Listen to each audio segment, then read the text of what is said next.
السلام عليكم ورحمة الله وبركاته. بسم الله الرحمن الرحيم. الحمد لله رب العالمين. اللهم صل على محمد وعلى آل محمد كما صليت على إبراهيم وعلى آل إبراهيم إنك حميد مجيد.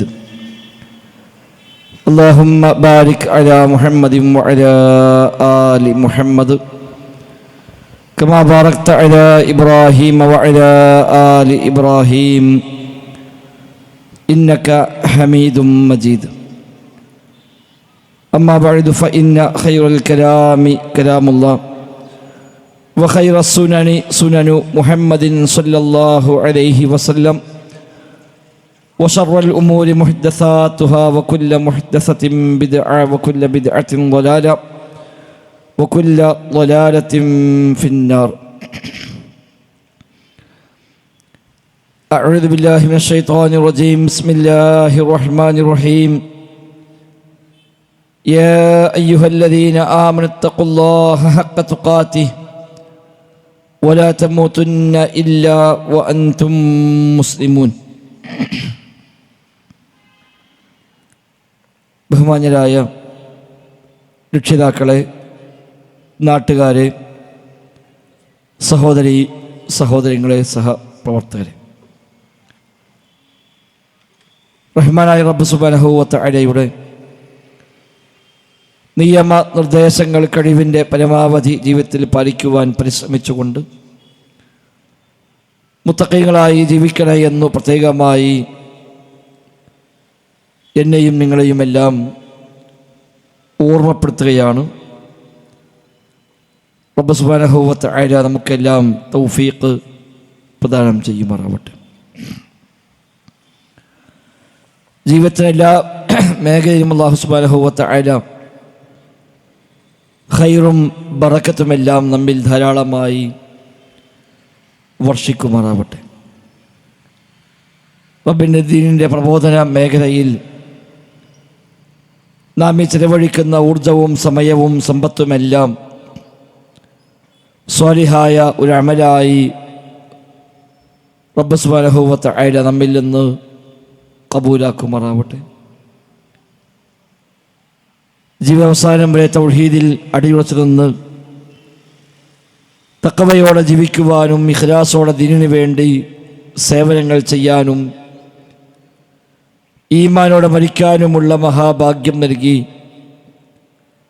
റബ്ബ് സുബ്ഹാനഹു വ തആല നമ്മയെല്ലാം അനുഗ്രഹിക്കുമാറാവട്ടെ. സൂചിപ്പിക്കപ്പെട്ട പോലെ ഇസ്ലാമിൻ്റെ അടിത്തറയായ തൗഹീദ്, ലാ ഇലാഹ ഇല്ലല്ലാഹ് എന്ന അടിസ്ഥാന ആശയം, അതാണ് മനുഷ്യകുലത്തിൽ നിർഭയത്വത്തിൻ്റെ ആദർശമെന്ന വിശുദ്ധ ഖുർആനിൻ്റെ പ്രവാചക വചനങ്ങളുടെ അധ്യാപനങ്ങളിൽ ഊന്നിയുള്ള ഒരു ആദർശ പ്രയാണമാണ് വിസ്ഡം ഇസ്ലാമിക് ഓർഗനൈസേഷൻ ഇവിടെ കേരളത്തിലുടനീളം ഇപ്പോൾ ഒരു ക്യാമ്പയിന് പോലെ ഒരു പ്രയാണമായി സംഘടിപ്പിച്ചു കൊണ്ടിരിക്കുന്നത്. ഉദ്ഘാടന സംസാരത്തിൽ മനസ്സിലാക്കിയതുപോലെ ലോകത്ത് വന്ന മുഴുവൻ അമ്പിയാക്കളും പ്രബോധനം ചെയ്തതും സ്വീകരിച്ചതും അവിടെയെല്ലാം വിജയത്തിൻ്റെ അടിസ്ഥാനമായി വർത്തിച്ചതും ലാ ഇലാഹ ഇല്ലല്ലാഹ്, പടച്ച റബ്ബല്ലാതെ ആരാധകർഹനായി മറ്റാരുമില്ല എന്ന അടിസ്ഥാന ആശയമാണ്. റസൂലുള്ളാഹി സ്വല്ലല്ലാഹു അലൈഹി വസല്ലം തങ്ങൾ പറയുകയുണ്ടായി, അഫ്ളലു മാ ഖുൽതു അന വന്നബിയ്യൂന മിൻ ഖബ്ലി ഖൗലു ലാ ഇലാഹ ഇല്ലല്ലാഹു വഹ്ദഹു ലാ ശരീക ലഹു. ഞാനും എൻ്റെ മുമ്പ് കഴിഞ്ഞുപോയ മുഴുവൻ അമ്പിയാക്കളും പറഞ്ഞ വാക്കുകളിൽ ഏറ്റവും ശ്രേഷ്ഠമായ വാക്ക് ലാ ഇലാഹ ഇല്ലല്ലാഹു വഹ്ദഹു ലാ ശരീക ലഹു എന്ന വചനമാണ്, പ്രഖ്യാപനമാണ്. അല്ലാഹു അല്ലാതെ ഇലാഹില്ല എന്നും അവന് ഏകനാണ് എന്നും ലാ ശരീക ലഹ് അവന് യാതൊരു പങ്കുകാരുമില്ല എന്നുമാണല്ലോ ആ വചനത്തിൻ്റെ ആശയം. നബി തങ്ങൾ തൻ്റെ ഒന്നാമത്തെ ദൗത്യമായും പ്രധാന ദൗത്യമായും ഏറ്റെടുത്തത് ഈ തൗഹീദിൻ്റെ പ്രചാരം തന്നെയാണ്. അത് ബോധ്യപ്പെട്ട് വിശ്വസിച്ച് കൂടെ കൂടിയ സ്വഹാബിമാർ ജീവിതത്തിലെ മുഴുവൻ മേഖലയിലും ആ തൗഹീദ് കാത്തുസൂക്ഷിക്കുകയും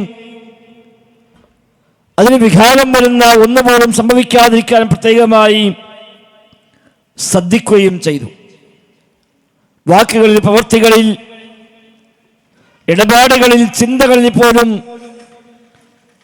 തൗഹീദിനെ പ്രതികൂലമായി ബാധിക്കുന്ന ഒന്നും വരാതിരിക്കാൻ പ്രത്യേകമായി അവർ ശ്രദ്ധിച്ചു.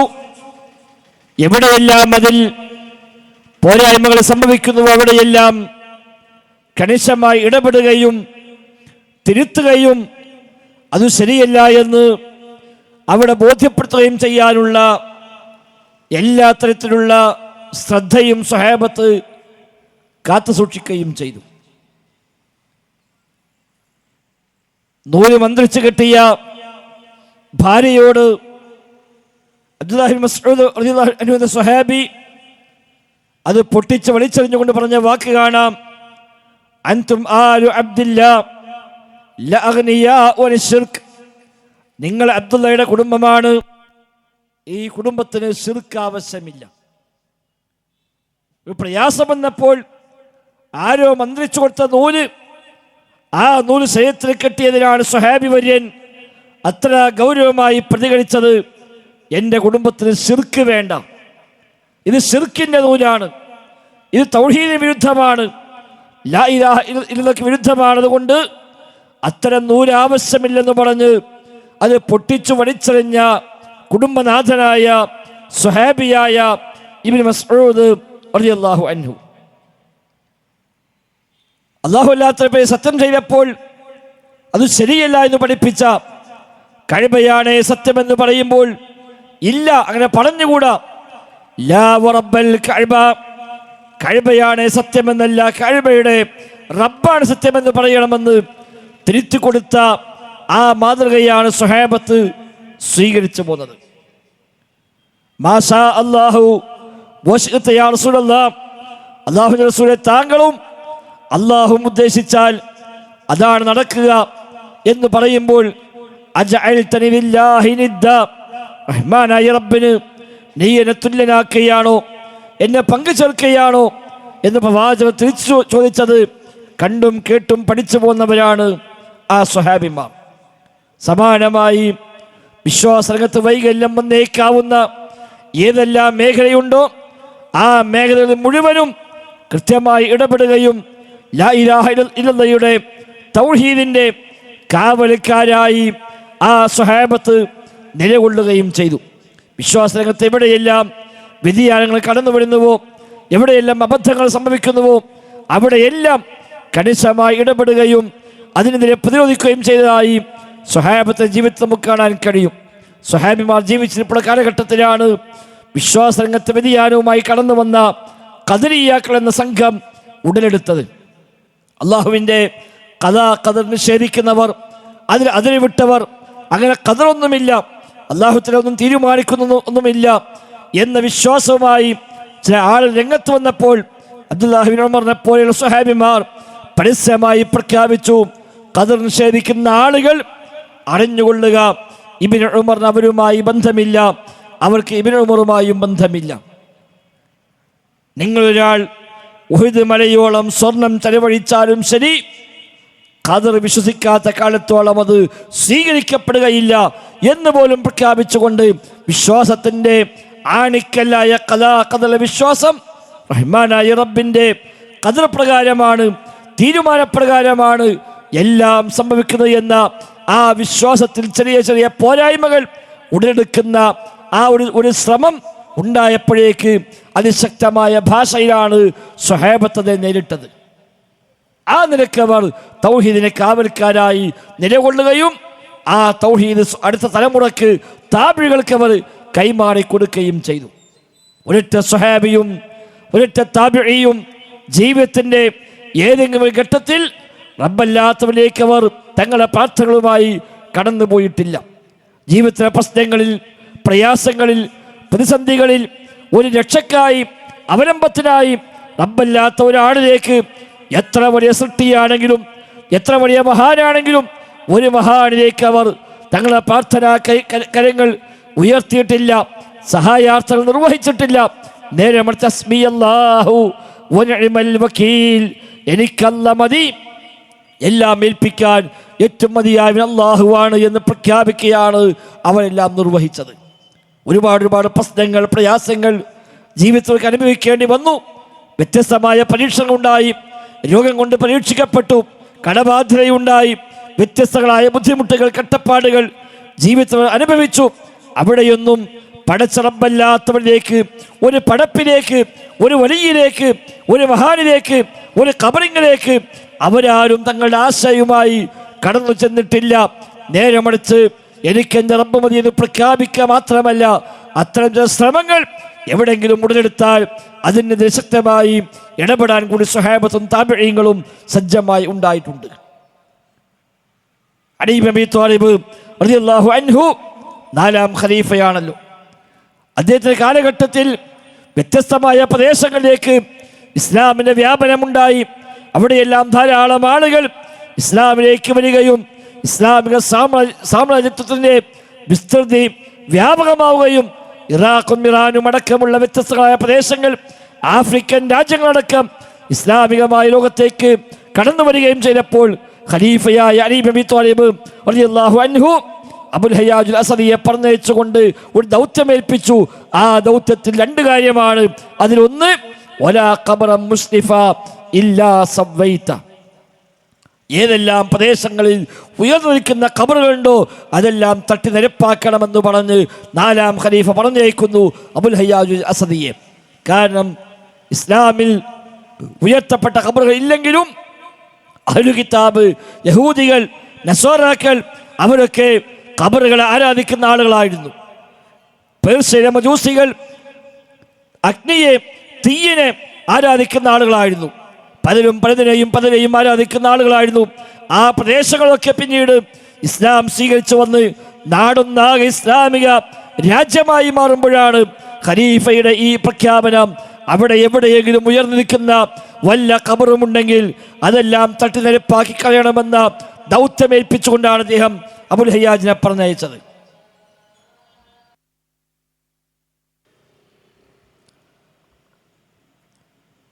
ഒരൊറ്റ സ്വഹാബിയും മറ്റേ താബിഈയും റബ്ബല്ലാത്തവരിലേക്ക് തിരിഞ്ഞിട്ടില്ല എന്നർത്ഥം. പ്രാർത്ഥനകളുമായി, സഹായാർത്ഥനകളുമായി, രക്ഷയ്ക്കുള്ള അർത്ഥനയുമായി ഒരു സ്വഹാബിയോ താബിഈയോ പടച്ച റബ്ബിലേക്ക് അല്ലാതെ ഒരു പടപ്പിലേക്ക് പോലും തിരിഞ്ഞിട്ടില്ല.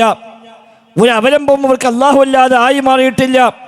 ജീവിതത്തിലെ ഏതു ഘട്ടത്തിലും അവർ പ്രഖ്യാപിച്ചത് ഹസ്ബി അല്ലാ, എനിക്കല്ല മതി, ഹസ്ബുനല്ലാ, ഞങ്ങൾക്കല്ല മതി, വനിഅമൽ വകീൽ, എല്ലാം ഏൽപ്പിക്കാൻ ഏറ്റവും മതിയായവൻ പടച്ച റബ്ബാണ്, തവക്കൽതു അലല്ലാ, എല്ലാം ഇതാ റബ്ബിൽ ഏൽപ്പിച്ചിരിക്കുന്നു.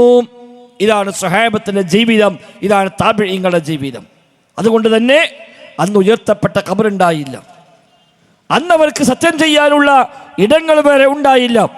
നേർച്ചപ്പെട്ടികളോ അതിനുള്ള പ്രത്യേകമായ ഇടങ്ങളോ അവർ സ്ഥാപിച്ചില്ല. ജീവിതത്തിലെ പ്രശ്നങ്ങൾക്കും പരിഹാരങ്ങൾക്കും ഇതാ ഇവിടെ വന്നാൽ മതി എന്നും പറഞ്ഞവരെ കൊണ്ട് അവരാരും രംഗത്ത് വന്നിട്ടില്ല. അന്നൊരു കുത്തുബുസ്സമാനോ ഔസുലാമോ കുത്തുബുൽ അഖ്താബോ ആ തരത്തിലുള്ള പേരുകൾ പോലുമോ ആ കാലഘട്ടത്തിൽ ഉണ്ടായിട്ടില്ല. അവിടെ എല്ലാം റഹ്മാനായ റബ്ബാണ്. ഇയ്യാക നഅ്ബുദു വ ഇയ്യാക നസ്തഈൻ, അല്ലാഹുവിനെ മാത്രം ഞങ്ങൾ ആരാധിക്കുന്നു. വ ഇയ്യാക നസ്തഈൻ, നിന്നെ മാത്രം ഞങ്ങൾ സഹായത്തിനായി അർത്ഥിക്കുന്നു. നിന്നോട് മാത്രമാണ് പ്രാർത്ഥന, നിന്നോട് മാത്രമാണ് സഹായാർത്ഥന, നിനക്ക് മാത്രമാണ് ഇബാദത്ത്.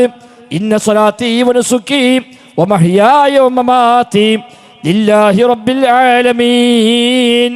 എൻ്റെ പ്രാർത്ഥനകൾ, എൻ്റെ നിസ്കാരങ്ങൾ, എൻ്റെ ആരാധനാമുറകൾ മുഴുവനും, എൻ്റെ ജീവിതവും എൻ്റെ മരണവും പോലും ലില്ലാഹി റബ്ബിൽ ആലമീൻ, സർവ്വലോക രക്ഷിതാവായ അല്ലാഹു തആലാക്ക് മാത്രമാകുന്നുവെന്ന് പ്രഖ്യാപിച്ചവരും അത് ജീവിതത്തിൽ പാലിക്കുകയും ചെയ്തവരാകുന്നവരൊക്കെ രാവിലെ എഴുന്നേറ്റ് വരുമ്പോൾ റഹ്മാനായ റബ്ബിന് എല്ലാം സമർപ്പിക്കുന്ന പ്രാർത്ഥനകൾ ചൊല്ലിയാണ് അവർ എഴുന്നേറ്റത്. വീട്ടിൽ നിന്ന് പുറത്തേക്ക് ഇറങ്ങുമ്പോൾ ബിസ്മില്ലാ തവക്കൽതു അലല്ലാഹ് ലാ ഹൗല വലാ ഖുവത ഇല്ലാ ബില്ലാഹ്, റബ്ബിന്റെ നാമത്തിലാ ഞാൻ ഇറങ്ങുന്നു, ആ റബ്ബിനെ എല്ലാം ഏൽപ്പിച്ചിരിക്കുന്നു. ലാ ഹൗല വലാ ഖുവത ഇല്ലാ ബില്ലാഹ്, ആ റബ്ബിനെ കൊണ്ടല്ലാതെ യാതൊരു കഴിവുമില്ല, ഒരു ശക്തിയുമില്ല എന്ന തൗഹീദിന്റെ വിളംബരം കേവലം ദിക്റായി മാറുകയല്ല, അത് നിലപാടായി പ്രഖ്യാപനമായി വിശ്വാസമായി സ്വീകരിച്ചവരാ സ്വഹാബത്ത്. അവിടുന്ന് ഓരോ രംഗത്തും അങ്ങനെയാണ്. എല്ലാം കഴിഞ്ഞ് രാത്രി വീട്ടിലേക്ക് എത്തി കടന്നുറങ്ങാൻ പോകുമ്പോഴും അവസാനമായി ചൊല്ലിയ ദിക്റിലും ആ തൗഹീദിന്റെ പ്രഖ്യാപനമായിരുന്നു.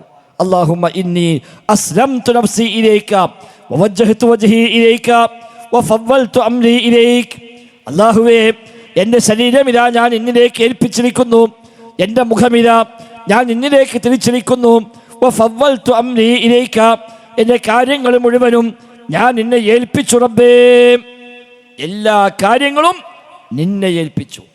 രാവിലെ ഞാൻ എഴുന്നേൽക്കണോ വേണ്ടയോ നീയാണ് തീരുമാനിക്കുക. ഞാൻ നാളെ കടയിൽ പോകണോ ഓഫീസിൽ പോകണോ അതോ പോകേണ്ടതില്ലയോ റബ്ബേ നീയാണ് തീരുമാനിക്കുക. എൻ്റെ മുഴുവൻ കാര്യങ്ങളെയും തീരുമാനം ഞാൻ നിന്നെ ഏൽപ്പിച്ചു റബ്ബേ. ബിസ്മിക റബ്ബി വദഅതു ജംബി വബിക റഫഉഹു, റബ്ബേ നിന്റെ നാമത്തിലാ എൻ്റെ ശരീരം ഞാൻ വെച്ചിരിക്കുന്നു റബ്ബേ, എൻ്റെ പാർശ്വം വെച്ചിരിക്കുന്നു റബ്ബേ, നിന്റെ നാമത്തിൽ തന്നെ ഞാൻ ഉയർത്തുകയും ചെയ്യും. ഈ ഉറക്കിലെങ്ങാനും നീ എന്നെ പിടികൂടുന്നുവെങ്കിൽ ഫർഹംഹ, നീ റഹ്മത്ത് ചൊരിയണേ, കാരുണ്യം നൽകണേ. വൈൻ അർസൽതഹ ഫഹ്ഫൽഹ, നേരം പുലരുമ്പോൾ വീണ്ടും എഴുന്നേൽക്കാനായി നീ എന്നെ വീണ്ടും അയച്ചു തരുന്നുവെങ്കിലോ നിന്റെ കാവൽ നൽകണേ.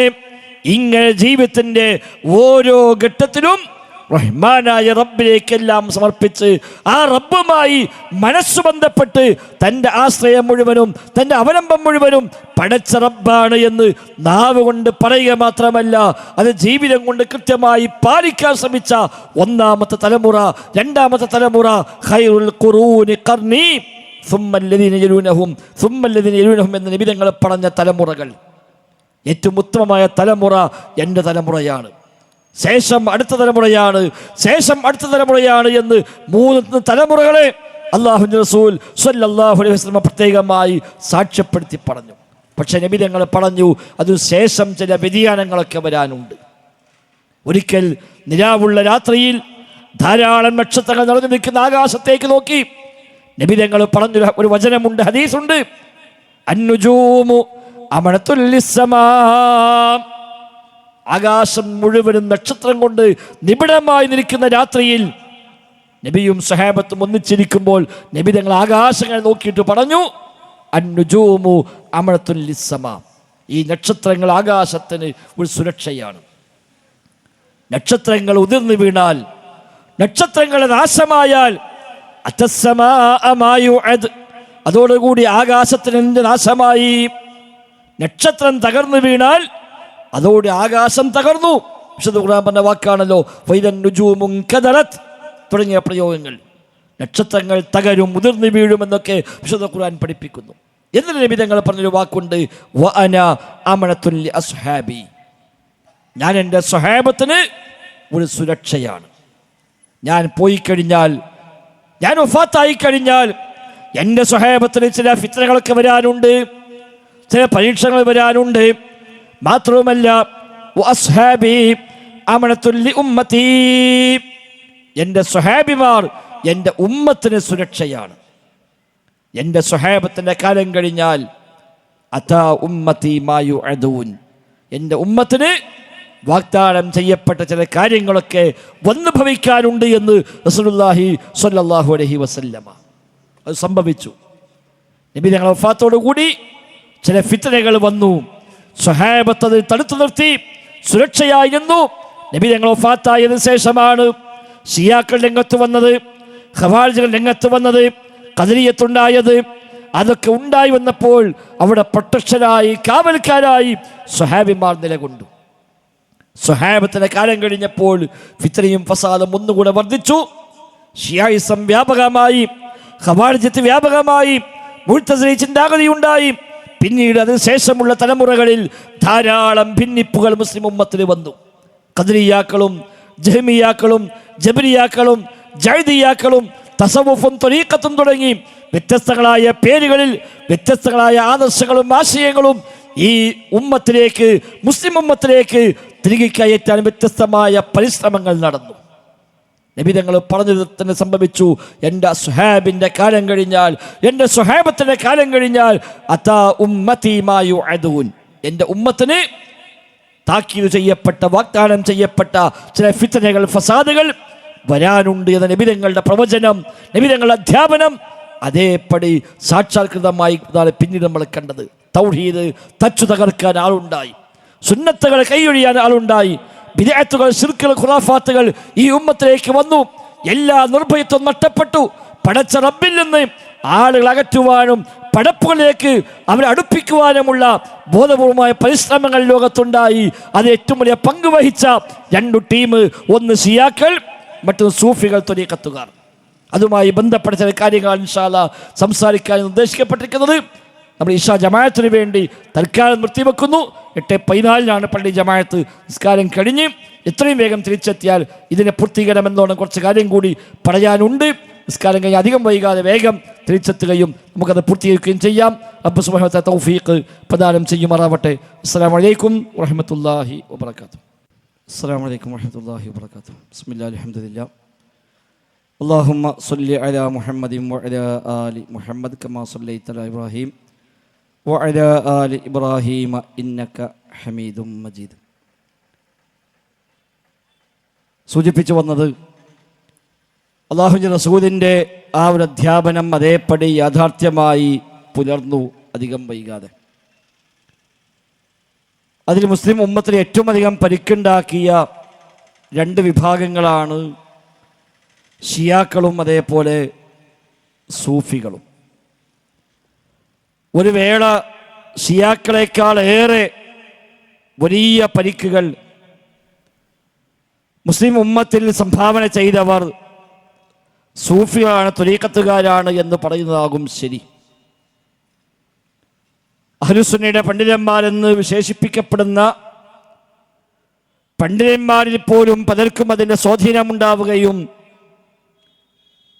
അഹ്ലുസുന്നയുടെ ആശയം പഠിപ്പിക്കാനെന്ന പേരിൽ രചിക്കപ്പെട്ട കിതാബുകളിൽ പോലും തസവുഫിൻ്റെ, ത്വരീഖത്തിൻ്റെ സ്വാധീനം ചെറുതല്ലാത്ത വിധം കടന്നുകൂടുകയും ചെയ്തുവെന്നത് ആ അപകടത്തിൻ്റെ ആഴമാണ് അറിയിക്കുന്നത്.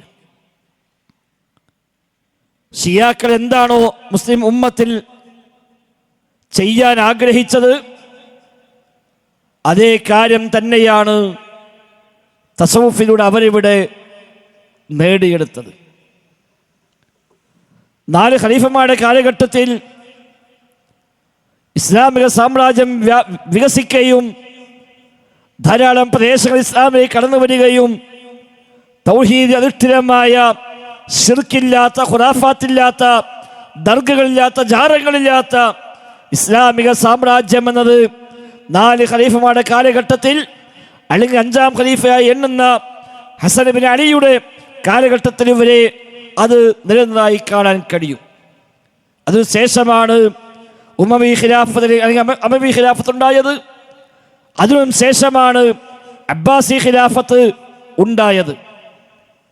ഖുലഫാ റാഷിദീങ്ങളുടെ കാലം മുതൽ, അല്ലെങ്കിൽ നബി തങ്ങളുടെ കാലം മുതൽ ഉമവി ഖിലാഫത്ത് അവസാനിക്കുന്നവരെ മുസ്ലിം ഉമ്മത്തിന് തൗഹീദിനെ തകർക്കാൻ ശ്രമങ്ങളുണ്ടായെങ്കിലും ആ ശ്രമങ്ങളൊന്നും ഔദ്യോഗികമായി സ്വാധീനമുണ്ടാക്കാൻ സാധിച്ചിട്ടില്ല. ഇസ്ലാമിക സാമ്രാജ്യത്തിലും സ്ഥലത്തും എവിടെയും ഉയർത്തപ്പെട്ടൊരു ഖബറ് 4 ഖലീഫമാരുടെ കാലഘട്ടത്തിലോ അമവി ഖിലാഫത്തിന്റെ കാലഘട്ടത്തിലോ എവിടെയും കാണാൻ സാധ്യമല്ല. അന്ന് പുണ്യപുരുഷന്മാരായി മഹത്തുക്കളായി കണക്കാക്കപ്പെടുന്ന ഒരാളെയും വിളിച്ചു പ്രാർത്ഥിക്കുന്ന, അവർക്ക് വേണ്ടി നേർച്ച നേരുന്ന, അവരോട് സങ്കടം പറയുന്ന ഒരു സാഹചര്യമെന്ന് ഇസ്ലാമിക രാജ്യത്തെവിടെയും ഉണ്ടായിട്ടില്ല.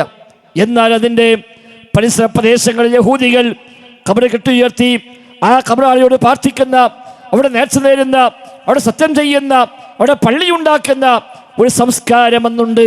അല്ലാഹുവിന്റെ റസൂൽ സ്വല്ലല്ലാഹു അലൈഹി വസല്ലം തങ്ങൾ വഫാത്താകുന്ന അവസാന നിമിഷങ്ങളിൽ പോലും പ്രത്യേകമായി അതേക്കുറിച്ച് താക്കീത് ചെയ്യുകയും ചെയ്തു. ലഅനത്തുല്ലാഹി അലൽ യഹൂദി വന്നസ്വാറ ഇത്തഖദു ഖുബൂറ അംബിയാഹിം മസാജിദ എന്ന പ്രഖ്യാപനത്തിലൂടെ യഹൂദി നസ്വാറാക്കൾക്ക് പടച്ച റബ്ബിന്റെ ശാപമുണ്ടാവാൻ കാരണം അവർ പ്രവാചകന്മാരുടെ ഖബറുകളെ ആരാധനാ കേന്ദ്രങ്ങളാക്കി മാറ്റിയതിനാലാണ് എന്ന നബിതങ്ങളുടെ അധ്യാപനം അവസാന ദിവസങ്ങളിൽ നബിതങ്ങൾ ആവർത്തിച്ച് ഉമ്മത്തിനെ ബോധ്യപ്പെടുത്തി. നസ്വാറാക്കളെ പറ്റി നബിതങ്ങൾ പ്രത്യേകം പറഞ്ഞു, ഉലൈക ഖൗമുൻ ഇദാ മാത ഫീഹിമുർ റജുലു സ്വാലിഹു ബനൗ അലാ ഖബ്രിഹി മസ്ജിദ ثم صوروا فيه تلك الصور ഉലൈക ശിറാറുൽ ഖൽഖി ഇൻദല്ലാഹി യൗമൽ ഖിയാമ. നബിതങ്ങളുടെ ഭാര്യ ഉമ്മു സലമ റളിയല്ലാഹു അൻഹ പണ്ട് എത്യോപ്യയിൽ അഭിഷേകം ചെന്നപ്പോൾ അവിടെ കണ്ട ചില ക്രിസ്തീയ ദേവാലയങ്ങളെപ്പറ്റി നബിയോട് പറഞ്ഞു. നബിതങ്ങൾ രോഗിയായി കിടക്കുന്ന ആ സന്ദർഭത്തിൽ അപ്പം നബിതങ്ങൾ പറഞ്ഞു, അവർക്കൊരു പ്രത്യേകതയുണ്ട്, അവർക്കൊരു ഒരു ശൈലിയുണ്ട്. അവരൊരാൾ സ്വാലിഹായ മനുഷ്യൻ മരിച്ചു കഴിഞ്ഞാൽ ബനൗ അലാ ഖബ്രിഹി മസ്ജിദ, ആ ഖബറിന് മീതെ അവർ ഒരു ആരാധനാലയം പണിയുന്നു. സുമ്മ സവ്വറൂ ഫീഹി തിൽക സുവർ, എന്നിട്ട് ആ രൂപങ്ങൾ പ്രതിമ ഉണ്ടാക്കി വെക്കുന്നു. ഉലൈക ശിറാറുൽ ഖൽഖി ഇൻദല്ലാഹി യൗമൽ ഖിയാമ, അന്ത്യനാളിൽ പടച്ച റബ്ബിന്റെ പക്കൽ ഏറ്റവും ശർറായവർ, ഏറ്റവും ദുഷിച്ചവർ അവരാകുന്നുവെന്ന് റസൂലുള്ളാഹി സ്വല്ലല്ലാഹു അലൈഹി വസല്ലമ. നബിതങ്ങളുടെ തന്റെ വഫാത്തിലേക്ക് അടുക്കും തോറും ഈ വിഷയത്തിലെ താക്കീതുകൾ കൂട്ടിക്കൊണ്ടേയിരുന്നു. ഓരോ ദിവസവും നബിതങ്ങൾ പറയുമായിരുന്നു. പിന്നീട് അബ്ബാസി ഖിലാഫത്ത് വന്നു. അമവി ഖിലാഫത്ത് കഴിഞ്ഞ് അബ്ബാസി ഖിലാഫത്ത് വന്നു.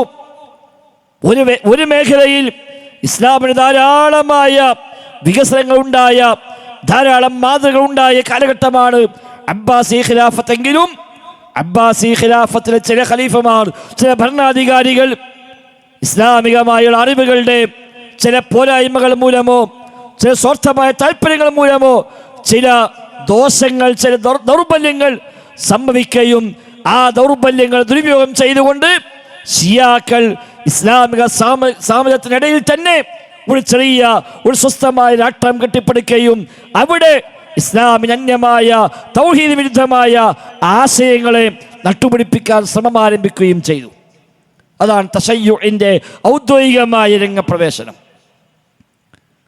അലി ബിൻ അബീ ത്വാലിബിന്റെ കാലത്ത് ഷിഅത്തു അലി എന്ന പേരിൽ ആളുകൾ ഉണ്ടായെങ്കിലും അവർക്ക് അധികാരമില്ല, ഭരണമില്ല, അത്തരം സ്വാധീനങ്ങളില്ല. അമവി ഖിലാഫത്തിലും അത്തരം സ്വാധീനമില്ല. അബ്ബാസി ഖിലാഫത്തിന്റെ കാലഘട്ടങ്ങളിലാണ് ചില ഇടങ്ങളിൽ അവർ പ്രത്യേകമായ അധികാരം ചെലുത്തി ഷീഈ രാഷ്ട്രം സ്ഥാപിച്ചു. അതാണ് ഫാത്തിമിയാക്കൾ, ഉബൈദിയാക്കൾ എന്നറിയപ്പെടുന്നത്. ഇറാഖിലെ ചില പ്രത്യേകിച്ച് പരിമിതമായ ഒരു ഏരിയയിൽ ഫാത്തിമിയ ഭരണം, ഉബൈദിയ ഭരണം, യഥാർത്ഥ റാഫിദിയാക്കളാണവർ. ഷിയാക്കൾ ഏറ്റവും വലിയ തീവ്ര ചിന്താഗതിക്കാരായ എല്ലാ അന്ധവിശ്വാസങ്ങളുടെയും പ്രചാരകരായ റാഫിദിയാക്കൾ ഉബൈദിയ എന്ന പേര്, ഫാത്തിമിയ എന്ന പേര് വ്യാജമായി സ്വീകരിച്ചുകൊണ്ട് ഒരു രാഷ്ട്രം കെട്ടിപ്പടുക്കുകയും ഫാത്തിമിയ ഭരണം എന്ന ഭരണം അവിടെ സ്ഥാപിച്ചെടുക്കുകയും ചെയ്തു. അവിടെ കേന്ദ്രീകരിച്ചുകൊണ്ട്, ഇറാഖ് കേന്ദ്രീകരിച്ചുകൊണ്ടാണ് പിന്നീട് അവർ തങ്ങളുടെ ഈ വക പണികൾക്ക് നേതൃത്വം കൊടുത്തത്. അത് അഹ്ലുസുന്നയിൽ ചിലരെ സ്വാധീനിച്ചു. അഹ്ലുസുന്നയിലേക്ക് അത് സ്വാധീനമുണ്ടായി. അങ്ങനെയാണ് ഈ ഉമ്മത്തിലേക്ക്, അഹ്ലുസുന്നയിലേക്ക് ഇത്തരം തെറ്റായ വിശ്വാസ ആചാര അനുഷ്ഠാന കർമ്മങ്ങൾ മെല്ലെ മെല്ലെ മെല്ലെ കടന്നു വന്നത്. അവർ പ്രധാനമായും പണിയെടുത്തത് തൗഹീദിനെ തകർക്കാനായിരുന്നു. റഹ്മാനായ റബ്ബിനെ മാത്രം ഭയപ്പെടുന്ന, റബ്ബിനെ മാത്രം ആരാധിക്കുന്ന, റബ്ബിനോട് മാത്രം നേർച്ച തരുന്ന, റബ്ബിന്റെ പേരിൽ മാത്രം സത്യം ചെയ്യുന്ന മുഴുവൻ ഇബാദാത്തുകളെയും റഹ്മാനായ റബ്ബിന് മാത്രം സമർപ്പിക്കുന്ന മുസ്ലിം ഉമ്മത്തിലേക്ക് മഹാന്മാരുടെ പേര് പറഞ്ഞുകൊണ്ട് അവരുടെ ആദരവ്, അവരുടെ ബഹുമാനം, കറാമത്ത്, മുഅ്ജിസത്ത്, അഹ്ലുബൈത്ത് എന്നീ ഇസ്ലാമിൽ മഹത്വമുള്ള അത്തരം സാങ്കേതിക ശബ്ദങ്ങളെ തെറ്റായി ദുരുപയോഗം ചെയ്യുകയും അതിൻ്റെ മറവിൽ ഈ തൗഹീദ് വിരുദ്ധമായ ശിർക്കൻ ആശയങ്ങളെ സ്ഥാപിച്ചെടുക്കാൻ ശ്രമിക്കുകയും ചെയ്തു. ഷിയാക്കളായി കൊണ്ടുവന്ന പ്രധാനപ്പെട്ട രണ്ട് വാദങ്ങൾ, ഒന്ന് ഇസ്ലാമിക അധ്യാപനങ്ങൾക്ക് ലാഹിറ് ബാത്തിനി എന്ന രണ്ട് തലമുണ്ട് എന്ന വാദമാണ് ഷിയാക്കൾ ബേസിക്കലായി സ്ഥാപിക്കാൻ ശ്രമിച്ചത്. വിശുദ്ധ ഖുർആനിൻ്റെ വചനങ്ങൾക്ക്, പ്രവാചാധ്യാപനങ്ങൾക്ക് പ്രത്യക്ഷാർത്ഥമുണ്ട്, പരോക്ഷാർത്ഥമുണ്ട്. ലാഹിറായ മഅനയുണ്ട്, ബാത്തിനായ മഅനയുണ്ട്. ലാഹിറായ പ്രത്യക്ഷമായ മഅനയാണ് എല്ലാവരും പറയുന്ന ആശയങ്ങൾ. എന്നാൽ അതിന് പരോക്ഷമായ മറ്റൊരർത്ഥമുണ്ട്. ആ അർത്ഥം ഭൂരിപക്ഷം ആളുകൾക്കും അറിയില്ല. ആ അർത്ഥം പലർക്കും ഇവിടെ പരിചയമില്ല. അത് നബി തങ്ങൾ എല്ലാവർക്കും പഠിപ്പിച്ചു കൊടുത്തിട്ടില്ല. അത് നബി തങ്ങൾ സ്വകാര്യമായി അലി ഇബ്നു അബീ ത്വാലിബിന് പഠിപ്പിച്ചു കൊടുത്തിട്ടുണ്ട് എന്ന വാദവുമായ ഷിയാക്കൾ രംഗത്ത് വന്നത്. അലിക്ക് മാത്രമായി നബി തങ്ങൾ പഠിപ്പിച്ചു കൊടുത്ത ചില ബാത്തിനിയായ മഅനയുണ്ട്, പരോക്ഷമായ മഅനയുണ്ട്. ആ മഅനയാണ് യഥാർത്ഥാർത്ഥം, അല്ലാത്തെല്ലാം പ്രത്യക്ഷാർത്ഥമാണ് എന്ന വാദവുമായി വരികയും ഖുർആനിലെ ആയത്തുകൾക്ക് സ്വന്തമായ ചില വ്യാഖ്യാനങ്ങൾ അവർ മെനഞ്ഞുണ്ടാക്കുകയും അത് ബാത്തിനിയായ മഅനയാണെന്ന് പറഞ്ഞുകൊണ്ട് അതുമായി രംഗപ്രവേശനം ചെയ്യുകയും ചെയ്തു. ഉദാഹരണമായി ഷിയാക്കൾ പറഞ്ഞു, വിശുദ്ധ ഖുർആനിൽ ഒരു വചനം, ഇന്നല്ലാഹ യഅ്മുറുക്കും അൻ തദ്ബഹു ബഖറ, അല്ലാഹു തആല നിങ്ങളോട് ഒരു പശുവിനെ അറുക്കാൻ കൽപ്പിക്കുന്നു. ഇസ്രായേലിലുണ്ടായ കൊലപാതകം, ആ കൊലപാതകത്തിലെ ഘാതകനെ അറിയാൻ കഴിയാതെ ആശയക്കുഴപ്പമുണ്ടായപ്പോൾ അവർ മൂസാ നബിയോട് വന്ന് പറഞ്ഞു, ഇങ്ങനെ പ്രശ്നമുണ്ട്, ഒരാൾ കൊല്ലപ്പെട്ടിരിക്കുന്നു, ആരാണ് കൊന്നത് എന്നറിയില്ല. മൂസാ നബി സ്വല്ലല്ലാഹു അലൈഹി വസല്ലമക്ക് അല്ലാഹു തആല വഹീ നൽകി, ഒരു പശുവിനെ അറുക്കണം. നമുക്കെല്ലാം അറിയാവുന്ന സംഭവമാണ്. ഷിയാക്കൾ പറഞ്ഞ അന്നൊരു പശുവിനെ അറുത്തു, ആ പ്രശ്നം തീർന്നു. അതെന്തിനാ ഇപ്പം ഖുർആനിൽ ഖിയാമത്ത് നാൾ വരെ നമ്മൾ ഓതുന്നത്? അതെന്തിനാ ഇപ്പം നമ്മൾ ഓതുന്നത്? അത് കഴിഞ്ഞു പോയില്ലേ? അപ്പം അവിടെ അതല്ല ഉദ്ദേശം. അവിടെ ഒരു മറ്റൊരർത്ഥമുണ്ട്. ബാഹ്യാർത്ഥം എന്താ? പശുവിനെ അറുക്കുക, മഞ്ഞ പശുവാകണം, അതേപോലെ പ്രായം എങ്ങനെയാവണം, അതിൻ്റെ വിശേഷണം എങ്ങനെയാവണം, അത് ബാഹ്യാർത്ഥമാണ്, അത് കഴിഞ്ഞു പോയി. ആന്തരികാർത്ഥമുണ്ട്. അതെന്താ? ഇവിടെ ബഖറ എന്ന് പറഞ്ഞാൽ ആയിഷ ബീവിയാണ്. ഇന്നല്ലാഹ യഅ്മുറുക്കും അൻ തദ്ബഹു ബഖറ എന്ന് പറഞ്ഞാൽ ആയിഷയോടുള്ള സ്നേഹം ഒഴിവാക്കണം, ആയിഷ ബീവിയെ മനസ്സൊന്ന് ഒഴിവാക്കണം, ആയിഷ ബീവിയെ വെറുപ്പ് വെക്കണം എന്നാണ് ഈ ആയത്തിന്റെ ഉദ്ദേശം. അത് എവിടുന്ന് കിട്ടി? അത് ബാത്തിനായ മഅന നബി സ്വകാര്യമായ അലിക്ക് പഠിപ്പിച്ചു കൊടുത്തു, അലി പിന്നെ ഇമാമിങ്ങൾക്ക് പഠിപ്പിച്ചു കൊടുത്തു. അങ്ങനെ ഇമാമിങ്ങളോട് കൈമാറി വന്ന ബാത്തിനായ മഅനയുണ്ട് എന്ന ആ വാദത്തിലൂടെ ഷിയാക്കൾ സ്ഥാപിച്ചെടുത്തു. സൂറത്ത് മാഇദയിലെ മറ്റൊരു വചനം, ഇന്നമാ വലിയുക്കുമുല്ലാഹു വറസൂലുഹു വല്ലദീന ആമനൂ, നിങ്ങളെ വലിയ അല്ലാഹയാണ്, നിങ്ങളെ വലിയ റസൂലാണ്, നിങ്ങളെ വലിയ മുഅ്മിനീങ്ങളാണ്. ഇത് ബാഹ്യാർത്ഥമാണ്. ആന്തരികാർത്ഥം എന്താ? വലി എന്ന് പറഞ്ഞാൽ ഭരണാധികാരി, കൈകാര്യകർത്താവ്, മുത്തസർരിഫുൽ ഉമൂർ. അപ്പം നിങ്ങളെ ഒന്നാമത്തെ ഭരണാധികാരി അല്ലാഹയാണ്. പിന്നെ അല്ലാഹ് ഏൽപ്പിച്ചത് റസൂലിനെയാണ്. അത് കഴിഞ്ഞാൽ വല്ലദീന ആമനു എന്ന് പറഞ്ഞാൽ അലിയാണ്. അവൻ നബിക്ക് ശേഷം ഖലീഫയാകേണ്ട അലിയാണ് എന്ന് ഖുർആനിലുണ്ട്. ആ ആയത്ത് തട്ടിമറിച്ചുകൊണ്ട് അബൂബക്കർ സിദ്ദീഖ് ഖലീഫയായി, ശേഷം അവർ ഒത്തുകളിച്ചുകൊണ്ട് ഉമർ ഖത്താബ് ഖലീഫയായി, ശേഷം അവർ പരസ്പരം ധാരണ എത്തിക്കൊണ്ട് ഉസ്മാൻ അഫ്ഫാനെ ഖലീഫയാക്കി. വിശുദ്ധ ഖുർആൻ അധ്യാപനത്തെ അവരെല്ലാം മട്ടിമറിക്കുക വഴി അവർക്ക് ഇസ്ലാം എന്ന് പുറത്തു പോയിരിക്കുന്നു. ഇത് എവിടുന്ന് കിട്ടി? ഖുർആനിലെ ആന്തരികാർത്ഥമാണ്. ഷിയാക്കളുടെ ഒരു അടിസ്ഥാനം അതാണ്. അതേ അടിസ്ഥാനമാണ് ത്വരീഖത്തുകാർ, സൂഫികൾ ഇവിടെ സ്വീകരിച്ചു പോകുന്നത്. ഇസ്ലാമിലെ മുഴുവൻ അധ്യാപനങ്ങൾക്കും ലാഹിറുമുണ്ട് ബാത്തിനുമുണ്ട് എന്ന് സൂഫികളുടെ അടിസ്ഥാനമാണ്, ത്വരീഖത്തിന്റെ അടിസ്ഥാനമാണ്.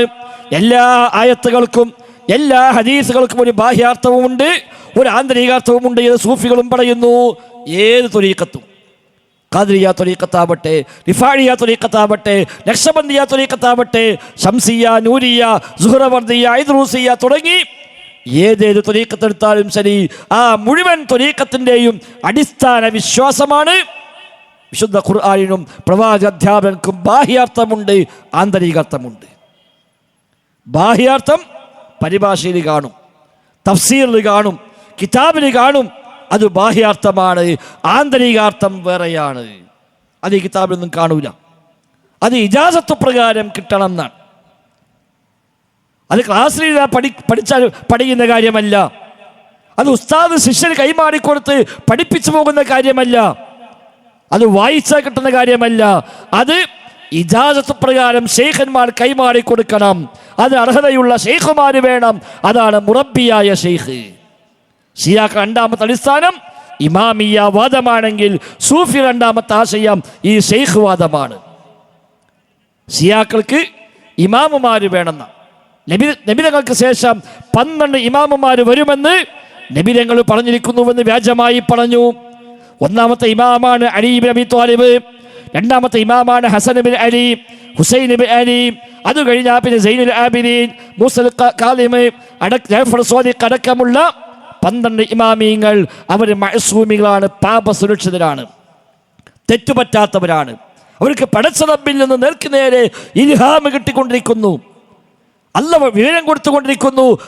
റബ്ബിൽ നിന്ന് ലഭിക്കുന്ന ആ ഇൽഹാമ പ്രകാരം അവരിവിടെ കാര്യങ്ങൾ തീരുമാനിക്കുന്നു. അതുകൊണ്ട് ഈ ഇമാം എന്തു പറഞ്ഞാലും സ്വീകരിച്ചേ പറ്റൂ, ആ ഇമാം എന്തു കൽപ്പിച്ചാലും അംഗീകരിച്ചേ പറ്റൂ. കാരണം എന്താ? ഇമാം മഅ്സൂമാണ്, തെറ്റുപറ്റാത്ത ആളാണ്. സൂഫികളെ വാദമോ? പടച്ച റബ്ബിലേക്ക് അടുപ്പിക്കാൻ മുറബിയായ ശൈഖ് വേണം. ആ ശൈഖ് മഹ്ഫൂദാണെന്നാ സൂഫികൾ പറയാം. ഷിയാക്കൾ മഅ്സൂം പറഞ്ഞപ്പോൾ ഇവർ മഹ്ഫൂദ് എന്ന് പറയും. എന്താ മഹ്ഫൂദ്? പാപസുരക്ഷിതൻ. മഅ്സൂമിൻ്റെ അതേ അർത്ഥം. വാക്കൊന്ന് മാറ്റി, പദമൊന്ന് മാറ്റി, മഹ്ഫൂദ് എന്ന ഒരു പദം കണ്ടുപിടിച്ചു. എല്ലാ ഇമാമിയങ്ങളും തസവുഫിലെ ത്വരീഖത്തിലെ എല്ലാ ഇമാമന്മാരും മഹ്ഫൂദീങ്ങളാണ്, സുരക്ഷിതരാണ്. റബ്ബിക്ക് പ്രത്യേകമായ കാവൽ കൊടുക്കും, പ്രത്യേകമായ സംരക്ഷണം നൽകും. അതുകൊണ്ട് അവർ പറഞ്ഞാൽ സ്വീകരിച്ചേ പറ്റൂ. അങ്ങനെ കുറെ ഇമാമിങ്ങളെ പ്രതിഷ്ഠിച്ചവർ, അവർക്കെല്ലാം പ്രത്യേകമായ പേരും കൊടുത്തു. ഓരോ ഇമാമിനും ഓരോ പേരിട്ടു. അത്തരം പേരാണ് ഖുതുബുൽ അഖ്താബ്, ഖുതുബുസ്സമാൻ, ഗൗസുൽ അഅ്ലം, നുഖബാ, നുജബാ, ഔതാദ്, അഗിയാസ് തുടങ്ങി വ്യത്യസ്തങ്ങളായ പേരുകൾ പരിചയപ്പെടുത്തി. ഷിയാക്കൾക്ക് അതേ സമാനമായ ആശയമുള്ള പേരുണ്ട്, അതേ പേരുകൾ തസവുഫിലുണ്ട്. നമ്മുടെ നാട്ടിൽ ഈ ത്വരീഖത്ത് പ്രസ്ഥാനങ്ങളെ സമസ്ത എന്ന സംഘടന ഏറ്റെടുത്തതാണ് ഈ ഉമ്മത്തിന് ഏറ്റവും വലിയ ദുരന്തം.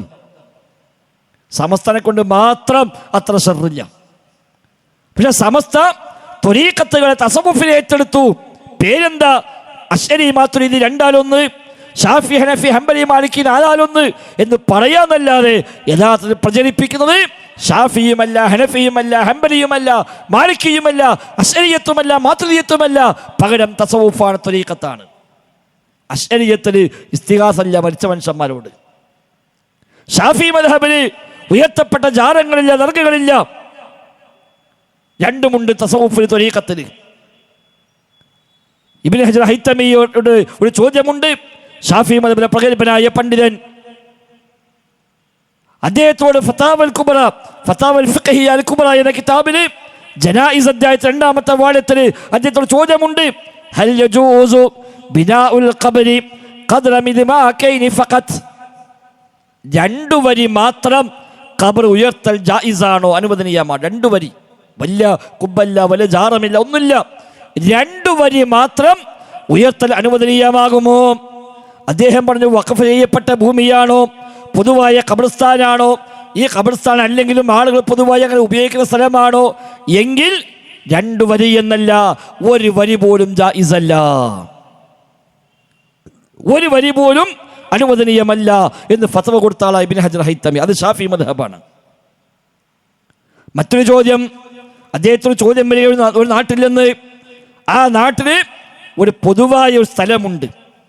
ഖബർസ്ഥാനാണോ വെച്ചാൽ അല്ല, വഖഫാണോ അല്ല, പിന്നെയോ ഒരു കാലി സ്ഥലം, ആരുതാ എന്താണെന്നോ അറിയില്ല, ഒഴിഞ്ഞെടുക്കുന്ന പറമ്പാണ്.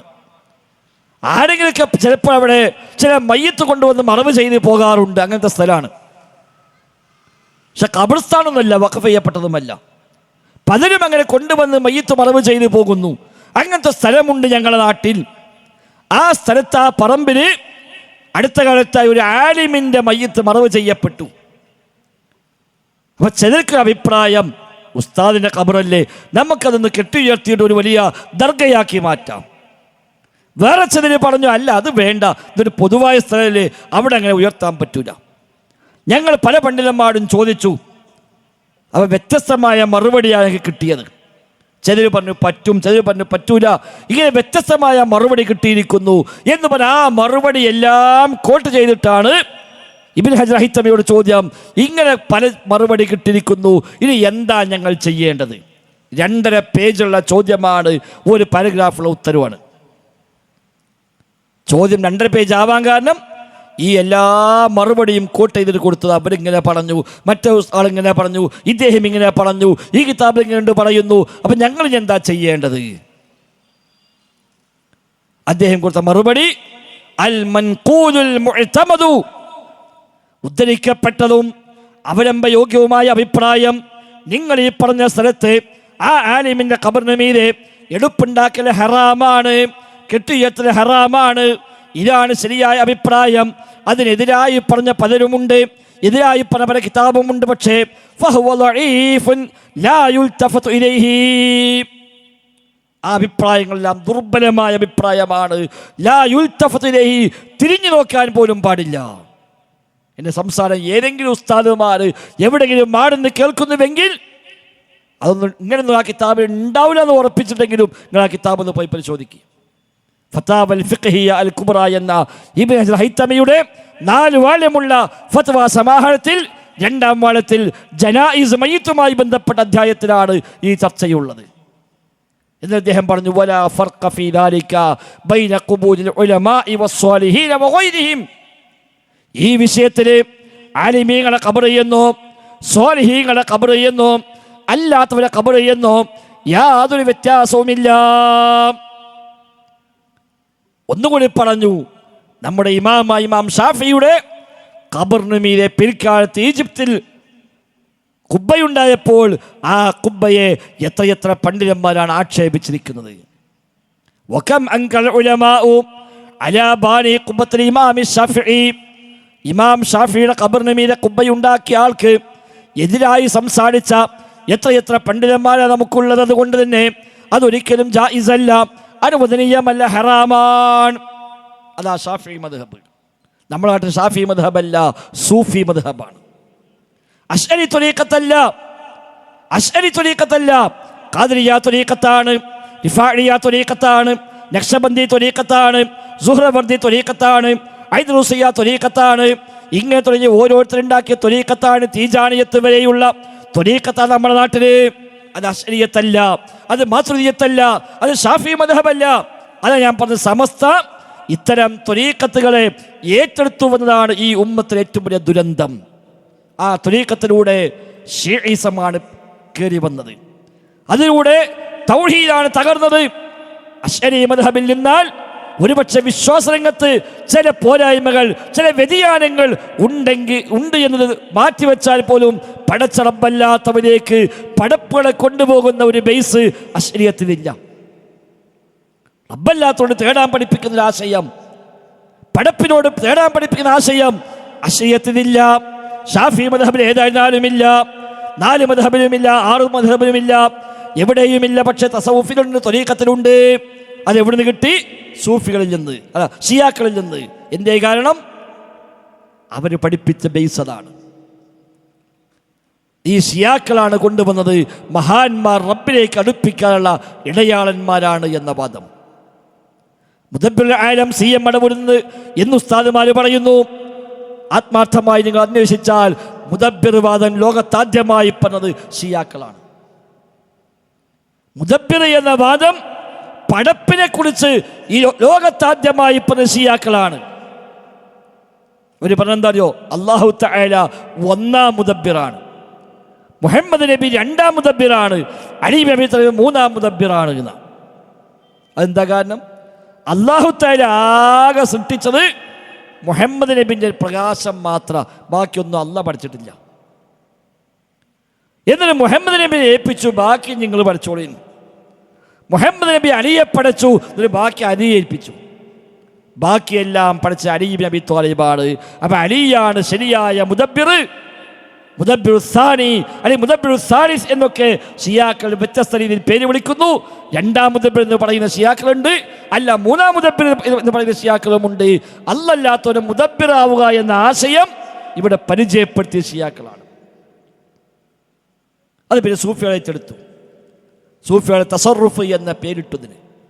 തസറുഫ് സൂഫിക്ക് ദറജ കൂടി കൂടി കൂടി കൂടി പോയിട്ട് അവസാനം തസറുഫുൽ കൗനി, പ്രപഞ്ചം മൊത്തം കൈകാര്യം ചെയ്യാൻ, പ്രപഞ്ചം മൊത്തം ക്രയവിക്രയം ചെയ്യാനുള്ള ദറജയിലേക്ക് എത്തുമെന്നാണ് ത്വരീഖത്തുകാരുടെ വിശ്വാസം.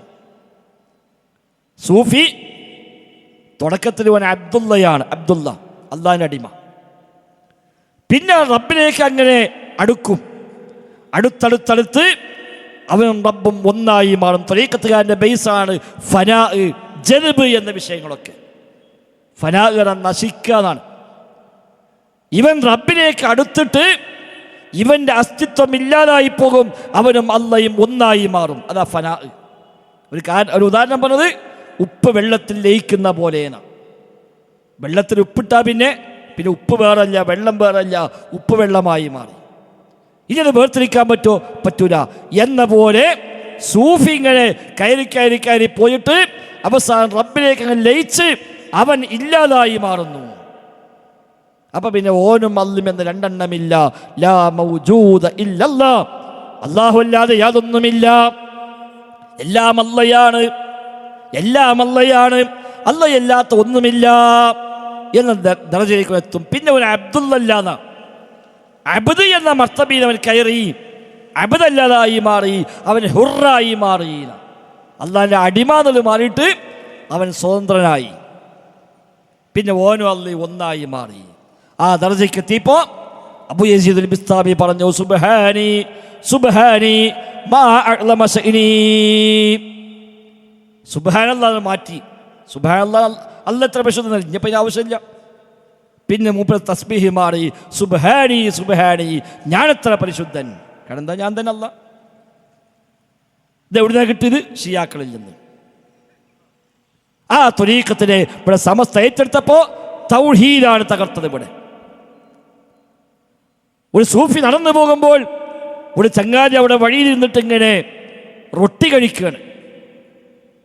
ഇത് കണ്ട സൂഫി പറഞ്ഞു, അർ റബ്ബു യഅ്കുലുർ റബ്ബ, റബ്ബ് റബ്ബിനെ തിന്നുന്നു.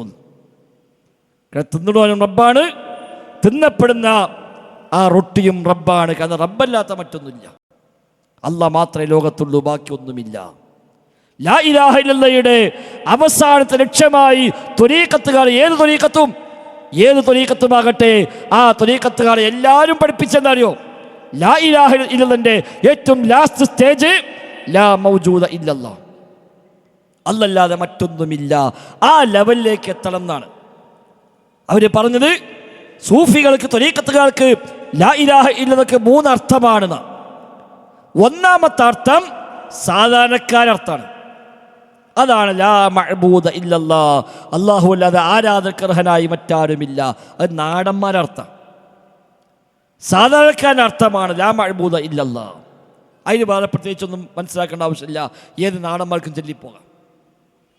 ഈ സാധാരണക്കാരൻ ഒരു ത്വരീഖത്തിന് ബൈഅത്ത് ചെയ്ത് തസവുഫിൻ്റെ ഒന്നാമത്തെ കവാടം കടന്ന് ആ തസവുഫിൻ്റെ ഘട്ടങ്ങൾ കയറിപ്പോകുമ്പോൾ അവൻ്റെ ലാ ഇലാഹ ഇല്ലല്ലാഹയുടെ അർത്ഥം മാറും. അവൻ്റെ ലാ ഇലാഹ ഇല്ലല്ലാഹയുടെ അർത്ഥം പിന്നെ ലാ മഖ്സൂദ ഇല്ലല്ലാഹ്, അല്ലാഹു അല്ലാതെ ലക്ഷ്യമില്ല എന്നായി മാറും. ലക്ഷ്യമല്ല മാത്രം. അത് കഴിഞ്ഞ് പിന്നെയും പ്രമോഷനായി വീണ്ടും അവൻ കയറി കയറി റബ്ബിലേക്ക് അങ്ങ് ലയിച്ചു പോയി. ആ അവസ്ഥയിലേക്ക് എത്തുമ്പോൾ അവന് ലാ ഇലാഹ ഇല്ലല്ലാഹ് വീണ്ടും മാറുന്നു. അപ്പോഴതിനർത്ഥം ലാ മൗജൂദ ഇല്ലല്ലാഹ്, അല്ലാഹു അല്ലാതെ യാതൊന്നുമില്ല എന്നായി മാറും. അത് ഉൾസാരമാണ്, ആന്തരികാർത്ഥമാണ്.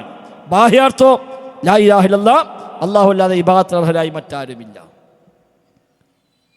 ടോപ്പിലേക്ക് എത്തിയാലോ ലാ മൗജൂദ ഇല്ലല്ലാഹ്, അല്ലല്ലാതെ ഒന്നുമില്ല. പിന്നെ ഇബാദത്തില്ല, പിന്നെ പള്ളിയില്ല, പിന്നെ അമ്പലമില്ല, പിന്നെ മദ്യമില്ല, ആകാശമില്ല, ഭൂമിയില്ല. ശ്വാസോച്ഛ്വാസം പോലും അല്ലാ അല്ലാ അല്ലാ എന്നായി മാറണമെന്നാണ് ഓല് പറഞ്ഞു വെച്ചത്. ഇത് മലയാളത്തിൽ എഴുതി പ്രചരിപ്പിച്ചിട്ടുണ്ട്. സമസ്തയുടെ സാഹിത്യ തറവാട്ടിലെ കാവലാളെന്ന് വിശേഷിപ്പിക്കപ്പെടുന്ന KV മുഹമ്മദ് മുസ്ലിയാർ പന്താവൂര്. സുന്നി സാഹിത്യ തറവാട്ടിലെ കാവലാളെന്നാണ് അദ്ദേഹത്തെക്കുറിച്ച് അവർ പരിചയപ്പെടുത്താറുള്ളത്. അദ്ദേഹം എഴുതിയ വഹദത്തുമാലെ വ്യാഖ്യാനം എന്ന പുസ്തകമുണ്ട്. അൽ ഇൻസാനുൽ കാമിൽ, സമ്പൂർണ്ണ മനുഷ്യൻ. സമ്പൂർണ്ണ മനുഷ്യൻ ആരാ? ലാ ഇലാഹ ഇല്ലല്ലയുടെ മൂന്നാമത്തെ ലെവലിലേക്ക് എത്തിയ ആളാണ് സമ്പൂർണ്ണ മനുഷ്യൻ, അൽ ഇൻസാനുൽ കാമിൽ. അത് അറബിയിലെ ഒരു പുസ്തകമാണ്. അതിന് മലയാളത്തിൽ അദ്ദേഹം പരിഭാഷപ്പെടുത്തി. അതിൽ അദ്ദേഹം ഈ 3 ഘട്ടങ്ങൾ വിവരിച്ചു. അദ്ദേഹം പറഞ്ഞ ഒരു വാക്കുണ്ട്, അതിൻ്റെ 37-ാമത്തെ പേജിൽ അദ്ദേഹം പറഞ്ഞു, ഈ അർത്ഥം ദഹിക്കണമെങ്കിൽ 3ാമത്തെ ദശയിലേക്ക് എത്തുക തന്നെ വേണം, അല്ലെങ്കിൽ മനസ്സിലാവില്ല എന്നാണ്. അല്ലല്ലാതെ ഒന്നുമില്ലാതെ മനസ്സിലാകണമെങ്കിൽ ആ ലെവലിലേക്ക് എത്തണം. കാരണം ഇഹത്തിലും പരത്തിലും മഷിയിട്ട് നോക്കിയാലും അള്ളാഹുവിനെ അല്ലാതെ കാണുക ഇല്ല എന്ന് പറഞ്ഞാൽ ഏതൊരാളും ചോദിക്കും, പിന്നെ ഈ കാണുന്നെല്ലാം പിണ്ണാക്കാണോ എന്ന്? അല്ലാഹ് മാത്രമേ ഉള്ളൂ, വേറൊന്നുമില്ല എന്ന് പറഞ്ഞാൽ ആരും ചോദിക്കൂലേ? ഇവിടെ ഈ ബിൽഡിംഗ് ഉണ്ട്, ഈ മനുഷ്യന്മാരുണ്ട്, ഈ സ്റ്റേജ് ഉണ്ട്, മൈക്കുണ്ട്, ആകാശമുണ്ട്, ഭൂമിയുണ്ട്, ഇതൊക്കെ എന്താ പിന്നെ പിണ്ണാക്കാണോ എന്ന് ചോദിക്കും. എന്നാൽ ഇതൊന്നും പിണ്ണാക്കല്ല. കാരണം പിണ്ണാക്കും ഇല്ല, പിണ്ണാക്കായി നമ്മൾ കാണുന്നതും അല്ലാഹു തആല തന്നെയാകുന്നു. പച്ച മലയാളത്തിൽ എഴുതിച്ച പുസ്തകം, സുന്നി സാഹിത്യ തറവാട്ടിലെ കാവലാൾ എന്ന് പരിചയപ്പെടുത്തിയ KV മുഹമ്മദ് മുസ്ലിയാർ പന്താവൂർ എഴുതിയ സമ്പൂർണ്ണ മനുഷ്യൻ എന്ന അൽ ഇൻസാനുൽ കാമിൽ എന്ന പുസ്തകത്തിന്റെ പരിഭാഷയിൽ 37-ാമത്തെ പേജിൽ അദ്ദേഹം എഴുതി വെച്ച വാക്കാണ്. അതിലേക്കാണ് സൂഫികൾ കൊണ്ടുപോകുന്നത്. അതാണ് ഷിയാക്കളുടെയും അടിസ്ഥാനം. അതാണ് കൊടുത്ത കഴിവ് എന്ന വാദത്തിൻ്റെ ബേസ്. കൊടുത്ത കഴിവ്, അല്ലങ്ങനെ കഴിവ് കൊടുത്ത് അവസാനം എബനും അല്ല ഒന്നായിട്ടാണ് മാറും. പിന്നെ അല്ല വേറെ ഞാൻ വേറെ എന്നൊന്നുമില്ല. അവരാണ് ഏറ്റവും ടോപ്പ്. അമ്പിയാക്കളെക്കാളും മീതെ പോകും. ഒരു പറഞ്ഞ അമ്പിയാക്കന്മാർ വന്നത് ഈ ബാഹ്യാർത്ഥം പഠിപ്പിക്കാനാണ്. അത് ഓരോ അതേ പഠിപ്പിച്ചിട്ടുള്ളൂ. ഒരു മറ്റിന് വന്നതല്ല, ആന്തരികാർത്ഥം പഠിപ്പിക്കാൻ വന്നതല്ല. അവരല്ല അയച്ചത് നിസ്കാരം, നോമ്പ്, സക്കാത്ത്, ഹജ്ജ് തുടങ്ങിയ ബാഹ്യമായ കർമ്മങ്ങൾ, ഇബാദത്തുകൾ, ഹറാം ഹലാലുകൾ ഇത് പഠിപ്പിക്കാനാണ് ഓല പറഞ്ഞയച്ചത്. അതുപോലെ ചെയ്തു. ഞങ്ങളോ അതിനപ്പുറത്തേക്ക് പോയല്ലോ. അതുകൊണ്ട് ഇത് നബി പഠിപ്പിച്ചോ, അത് നബി പഠിപ്പിച്ചോ, ഇത് ഹദീസിലുണ്ടോ, ആ ചോദ്യത്തിലേക്ക് പ്രസക്തി ഇല്ല. അത് ഉണ്ടാവില്ല. കാരണം എന്താണ്? ഇത് പഠിപ്പിക്കാനല്ല നബി വന്നത്.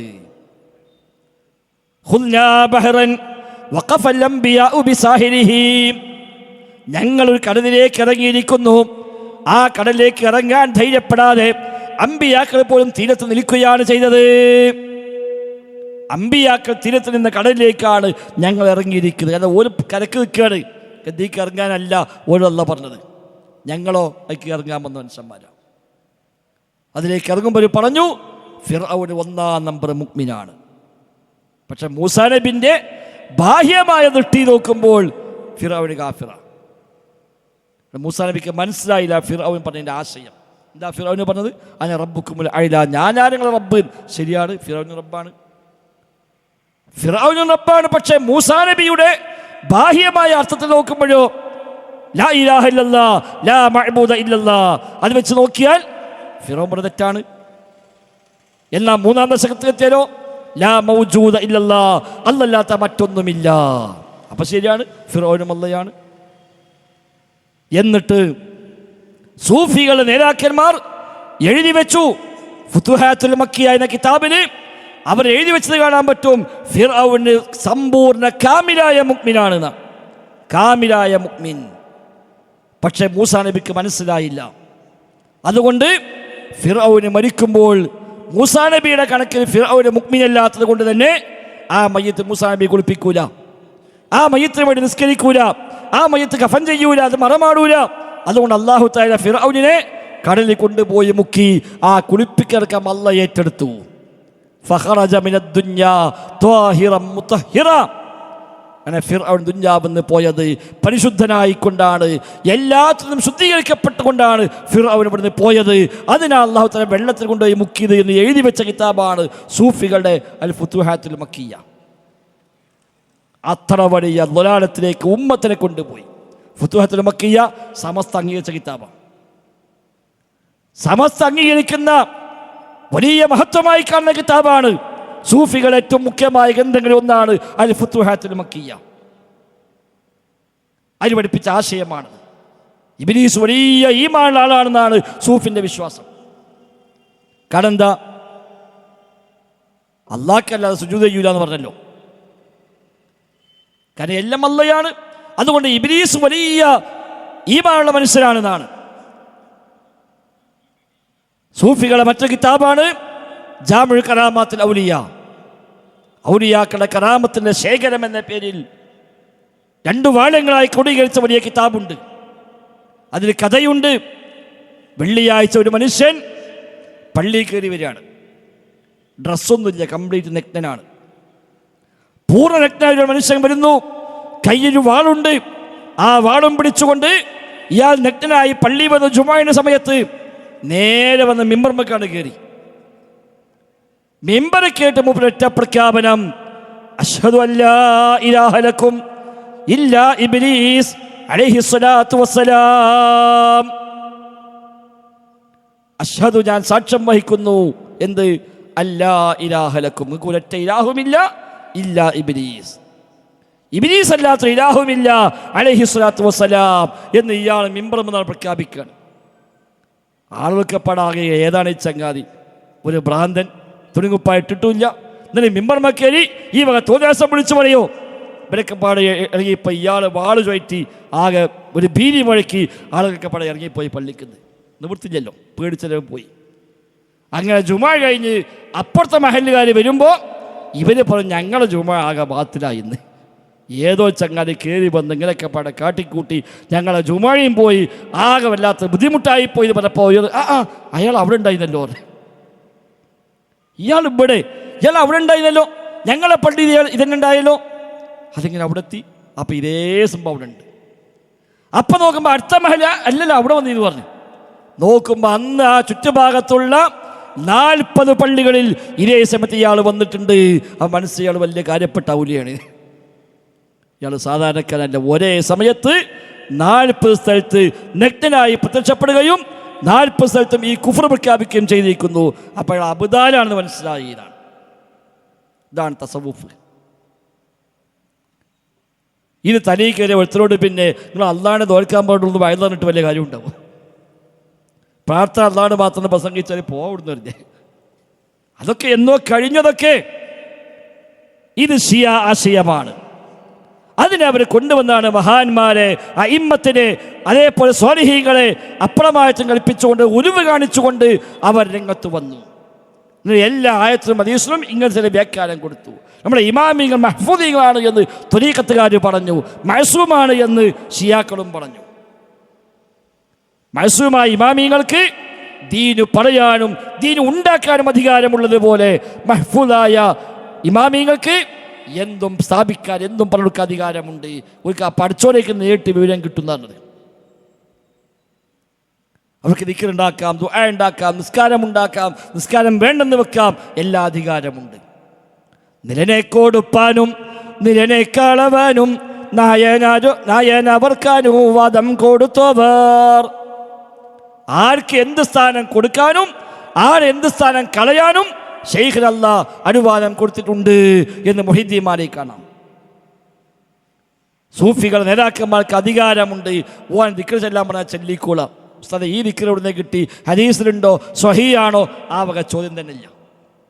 കാരണം ഹദീസിലുണ്ടാവില്ല. ഹദീസ് എന്തിനാ? ഹദീസ് ബാഹ്യമായ മതം പഠിപ്പിക്കാനാണ്. ഇതോ ആത്മീയമായ റിസ്ക്കാണ്. ഉദാഹരണം പറഞ്ഞത് കപ്പൽ യാത്ര ചെയ്യുന്ന കപ്പൽക്കാരനെ പോലെയാണ്. ഇസ്ലാമിനെ 3 ആക്കി തിരിച്ചവർ. ഒന്ന് ശരീഅത്ത്, ഒന്ന് ത്വരീഖത്ത്, മറ്റൊന്ന് ഹഖീഖത്ത്. ഹഖീഖത്ത് എന്ന് പറഞ്ഞാൽ മുത്താണ്, കടലടിയിലെ മുത്ത്. ത്വരീഖത്ത് സമുദ്രമാണ്, ശരീഅത്ത് കപ്പലാണ്. ഫശരീഅത്തുൻ കസഫീനത്തിൻ വത്വരീഖത്തു കൽബഹരി സുമ്മ ഹഖീഖത്തുൻ ദുർറുൻ അലാ മൻ റാമ ദുർറൻ ഫസഫീനത യർകബു വയഗൂസു ബഹ്റൻ സുമ്മ ദുർറൻ ഹസ്സലാ. ശരീഅത്ത് കപ്പലാണ്, ത്വരീഖത്ത് സമുദ്രമാണ്, ഹഖീഖത്ത് മുത്താണ്. മുത്തുമാരാ ഉദ്ദേശിക്കുന്ന മനുഷ്യൻ ആദ്യം കപ്പലിൽ കയറണം. കപ്പലിൽ കയറി കടലിലൂടെ സഞ്ചരിച്ച് എവിടെയാണോ മുത്തിൻ്റെ സ്ഥാനം അവിടെ എത്തുമ്പോൾ അയാൾ കപ്പലിൽ നിന്ന് ചാടി കടലിലേക്ക് ഊളിയിട്ട് താഴേക്ക് പോയി ആ മുത്തെടുക്കണം. അതിന് ഒരു കപ്പിത്താൻ വേണമല്ലോ. മുത്ത് എവിടെയെന്ന് നമുക്കറിയില്ലല്ലോ. കപ്പിത്താൻ പറഞ്ഞു കൊടുക്കുന്ന സ്ഥലത്ത് ചാടിക്കോ എന്ന് പറയണം. അല്ലെങ്കിൽ നമ്മൾ കാലാകാലം കപ്പലിങ്ങനെ നട്ടം തിരിയാന്നല്ലാതെ നമുക്കെന്ത് മുത്ത്? കപ്പിത്താനാണ് മുറബിയായ ഷെയ്ഖ്. മുറബിയായ ഷെയ്ഖ് കയ്യും പിടിച്ചിട്ട് ഇവിടെ ഇറങ്ങിക്കോ, ഇവിടെ എനിക്ക് വേണ്ടതുണ്ട്. അപ്പം കപ്പലിൽ ഇരിക്കുമ്പോൾ കുറച്ച് നിയമം ഉണ്ടാവും. കയ്യും തലയും പുറത്തിടാൻ പാടില്ല, സീറ്റ് ബെൽറ്റ് ഇടണം തുടങ്ങി കുറേ നിയമം കപ്പലിലുണ്ടാവും. അങ്ങനെ പോയി ആ പൊസിഷനിലെത്തിയാൽ കപ്പിത്താൻ പറയും ചാടാൻ സ്ഥലമായി ചാടിക്കൊള്ളിയും. അപ്പോൾ ബെൽറ്റൊക്കെ ഊരി എല്ലാം റെഡിയായി ഓൻ ചാടിക്കൊള്ളണം. ചാടിയ ആളോട് എടാ ബെൽറ്റ് ഇടണം എന്ന് പറഞ്ഞിട്ട് ഒരർത്ഥമുണ്ടോ?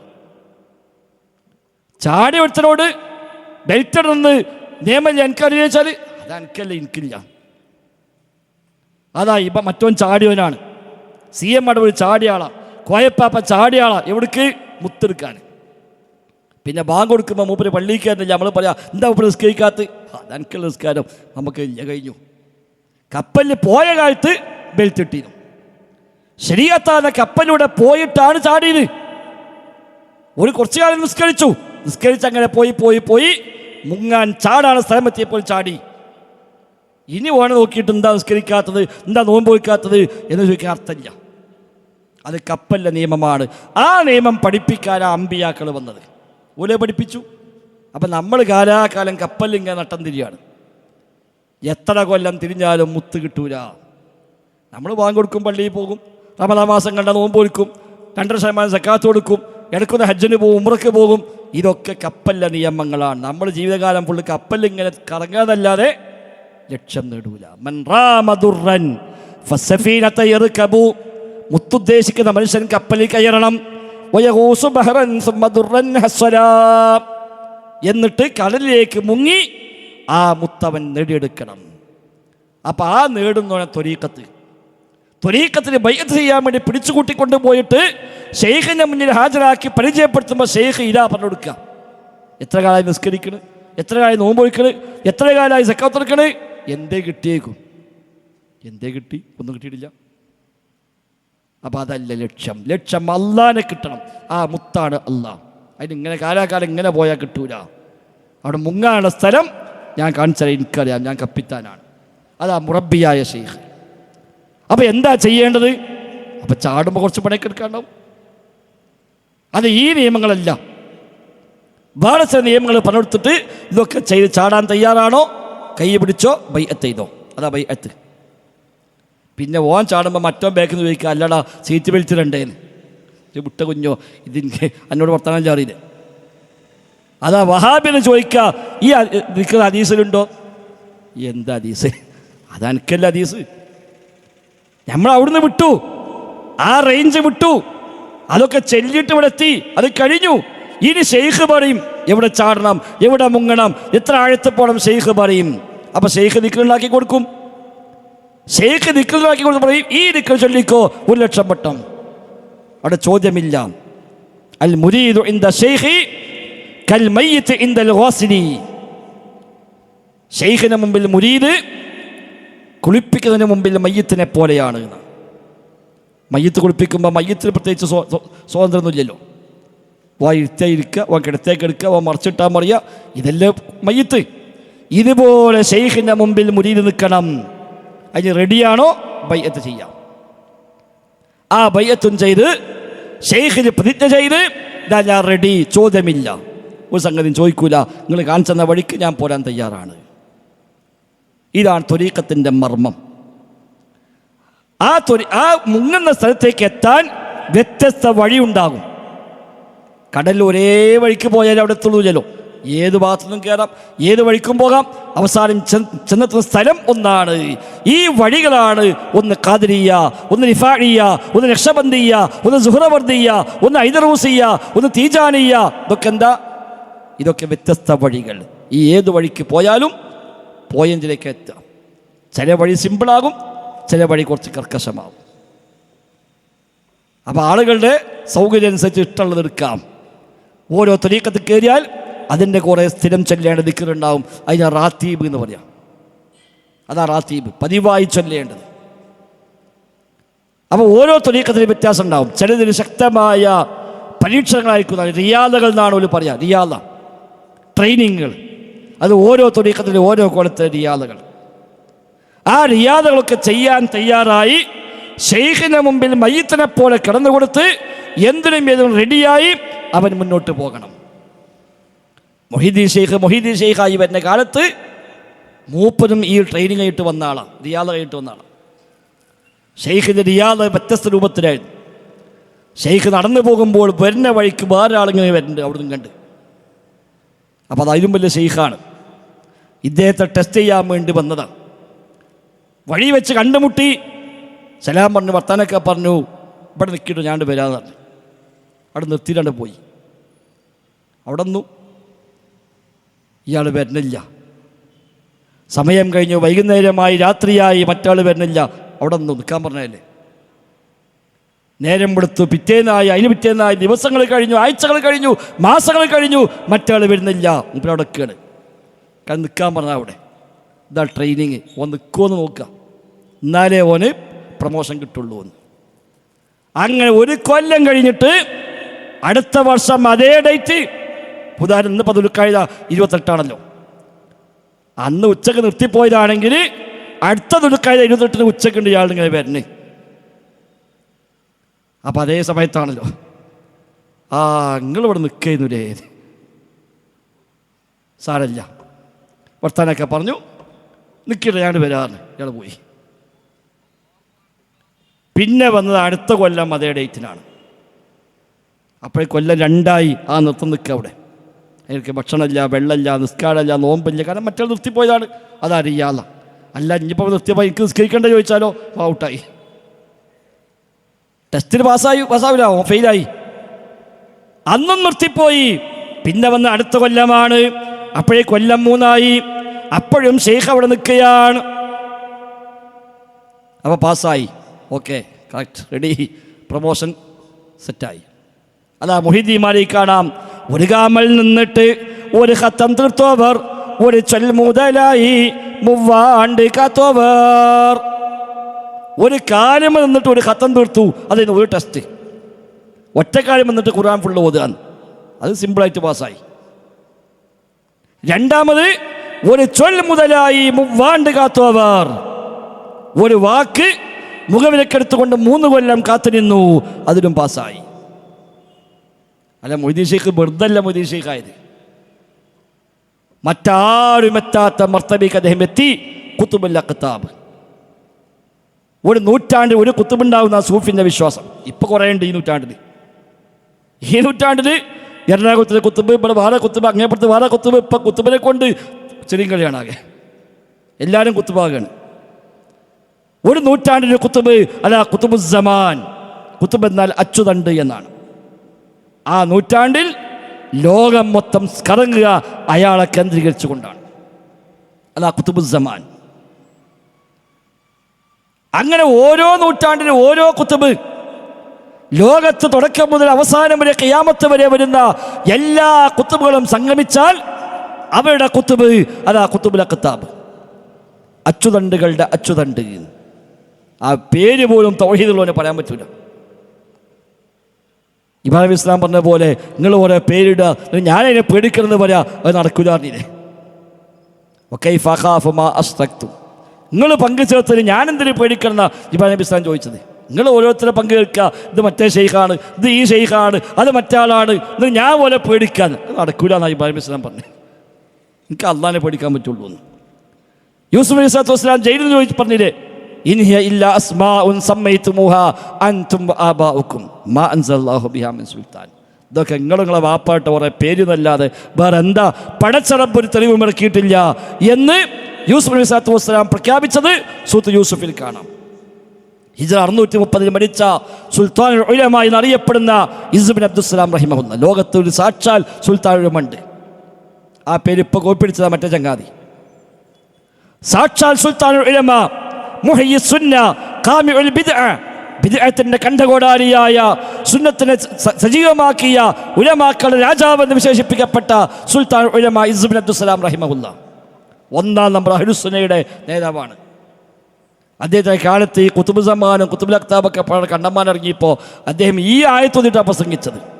ഇൻഹിയ ഇല്ലാ അസ്മാഉൻ സമ്മൈതുമുഹാ അൻതും വആബാഉകും മാ അൻസലല്ലാഹു ബിഹാ മിൻ സുൽത്താൻ. നിങ്ങളെ വാപ്പാലിട്ട പേര് എന്നല്ലാതെ വേറെ എന്ത് കുത്തുബാടോ എന്ന് അദ്ദേഹം അന്ന് ചോദിച്ചിട്ട് അദ്ദേഹം അതിനു മാത്രം ഒരു കൊച്ചു കൃതി റിസാല തന്നെ അദ്ദേഹം അതിനു വേണ്ടി രചിക്കുക പോലും ചെയ്ത ആ കാലത്ത്. അതപ്പം ഇന്നുള്ളത്. അപ്പൊ കുത്തുബുൽ അഖ്താബ് മുഹീദ്ദീൻ ഷെയ്ഖ് മാത്രമേ ലോകത്തുള്ളൂ. എന്താ കാണുന്നറിയോ? മറ്റാരും എത്താത്ത ചില സ്ഥലത്ത് ഷെയ്ഖ് എത്തിയിട്ടുണ്ട്. മറ്റാർക്കും ചെയ്യാൻ കഴിയാത്ത ചില ഹിദമകൾ ഷെയ്ഖിന് ചെയ്യാൻ പറ്റിയിട്ടുണ്ട്. അതുകൊണ്ട് ആ കുത്തുബുൽ അഖ്താബായതാണ്. നബി തങ്ങൾ മിഅ്റാജ് യാത്ര പോയി. ജിബ്രീൽ സ്വല്ലല്ലാഹു അലൈഹി വസല്ലം നബിയെ കൊണ്ടുപോയി. അങ്ങനെ ആകാശങ്ങൾ കടന്ന് ബഹ്റുന്നൂറിലേക്ക് എത്തി. ബഹ്റുന്നൂറിലെത്തിയപ്പോൾ ജിബ്രീൽ ഇസ്ലാം പറഞ്ഞു, ഇനി എനിക്ക് പോരാൻ പെർമിഷൻ ഇല്ല, എനിക്ക് ഇത്ര പെർമിഷനുള്ളൂ, ഇവിടുന്ന് അങ്ങോട്ട് എനിക്ക് പോരാൻ പെർമിഷൻ ഇല്ല, ഇനി നിങ്ങൾ പോയിക്കൊള്ളുക, പേടിക്കണ്ട, ധൈര്യമായി പോയിക്കോളി, അള്ളാഹുമായി സംസാരിക്കാൻ പോവുകയാണ്. മൗലൂദ് കിതാബ് കാണാം ആ കഥ.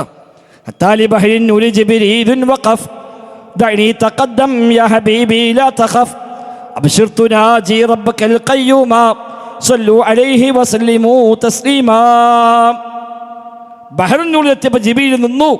എന്നിട്ട് പറഞ്ഞു, ഇനി നിങ്ങൾ പോയിക്കോ, എന്നെ ഒഴിവാക്കുക, പേടിക്കൊന്നും വേണ്ട, റബ്ബുമായി സംസാരിക്കാൻ പോവുകയാണ്. അപ്പം നബിതങ്ങളാണ് ജീവിതത്തിൽ ആദ്യമായിട്ട് പോവുകയാണല്ലോ. നബിക്ക് അവിടെ ഒന്നും പരിചയമില്ല, വഴി അറിയില്ല. ജിബീലാണെങ്കിൽ നൃത്തം ചെയ്ത് എന്താ അപ്പം കാട്ട് അറിയില്ല, ഏതായാലും പോവുക. അങ്ങനെ ഒറ്റയ്ക്ക് പോവുകയാണ്. ഒറ്റയ്ക്ക് പോയി സിദ്റത്തുൽ മുൻതഹ എന്ന സ്ഥലത്തേക്ക് എത്തിയപ്പോൾ നബിതങ്ങളുടെ റൂട്ട് പേച്ചു. കാലൊന്ന് തെറ്റി, ചവിട്ട് തെറ്റിയതാണ്. ചവിട്ട് തെറ്റിയപ്പോൾ നബി നേരെ താഴത്തേക്ക് വീണതാണ് കഥ, സൂഫിൻ്റെ കഥ. സിദ്റത്തുൽ മുൻതഹയിൽ നിന്ന് 7 ആകാശങ്ങൾക്ക് അപ്പുറത്ത് നിന്ന് സിദ്റത്തുൽ മുൻതഹയിൽ നിന്ന് നബി തങ്ങൾ താഴോട്ട് വീഴുകയാണ്. ജിബ്രീലില്ല, ആരുമില്ല നോക്കാൻ. അപ്പോൾ ഒരാൾ വന്നിട്ട് ഷോൾഡർ കാണിച്ചു കൊടുത്തു. ഒരു വീതം മുപ്പത് ഷോൾഡറിൽ ചവിട്ടി അവിടെ നിന്ന് രക്ഷപ്പെട്ടു. ആരാപ്പത്? ഞാൻ മൊയ്തീൻ ഷെയ്ഖാണ്. അപ്പം മൊയ്തീൻ ഷെയ്ഖാണ്. എവിടേക്കാ പോകണമെന്ന് ചോദിച്ചു. ഞാൻ അള്ളാഹിൻ്റെ അടുത്ത് വർത്തമാനം പറയുമ്പോൾ ഞാൻ കൊണ്ടാക്കി തരാറ്. അങ്ങനെ നബിനെ കൊണ്ടുപോയി. സിദ്റത്തുൽ മുൻതഹ എന്ന സ്ഥലത്ത് നിന്ന് സിനഹർ നബിയോർക്ക് ഈർമാനമായോവർ അവരെ ചുമന്നെന്ന് കാബ കൗസൈനയിൽ എത്തിച്ച് ബർക്കത്തും വാങ്ങി തെളിന്തോവർ.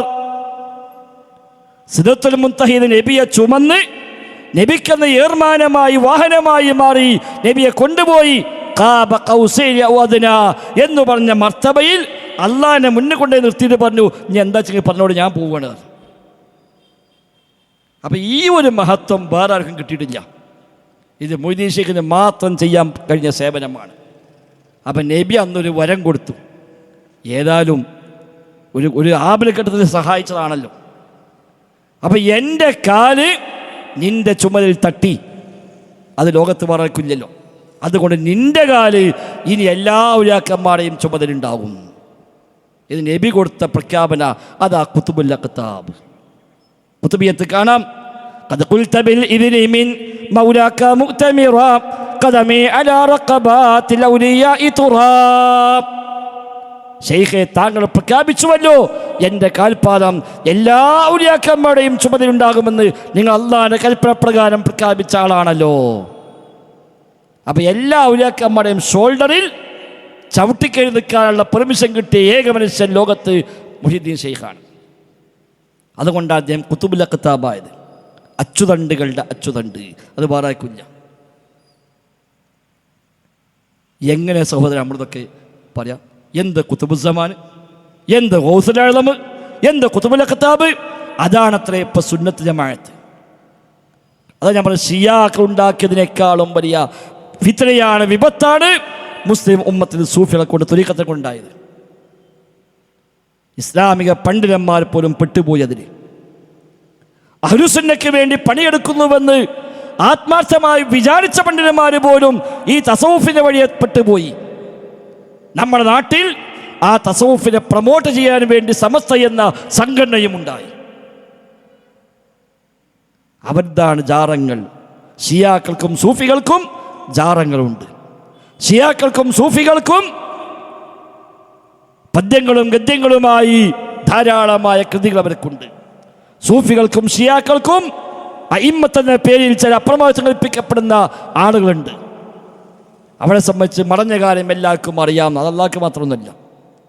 അല്ല കഴിവ് കൊടുത്ത് വിശ്വസിച്ചാൽ മതി. ഷിയാക്കളുടെ വിശ്വാസം കല്ലിനെ പൂജിച്ചാലും മരത്തിനെ പൂജിച്ചാലും ശിർക്കാകണമെങ്കിൽ സ്വയം കഴിവുള്ള ഇലാഹാണ് എന്ന് വിശ്വസിച്ചാലേ ശിർക്കാവൂ എന്ന് ഷിയാക്കൾ നേരെ എഴുതി വെച്ചിട്ടുണ്ട്.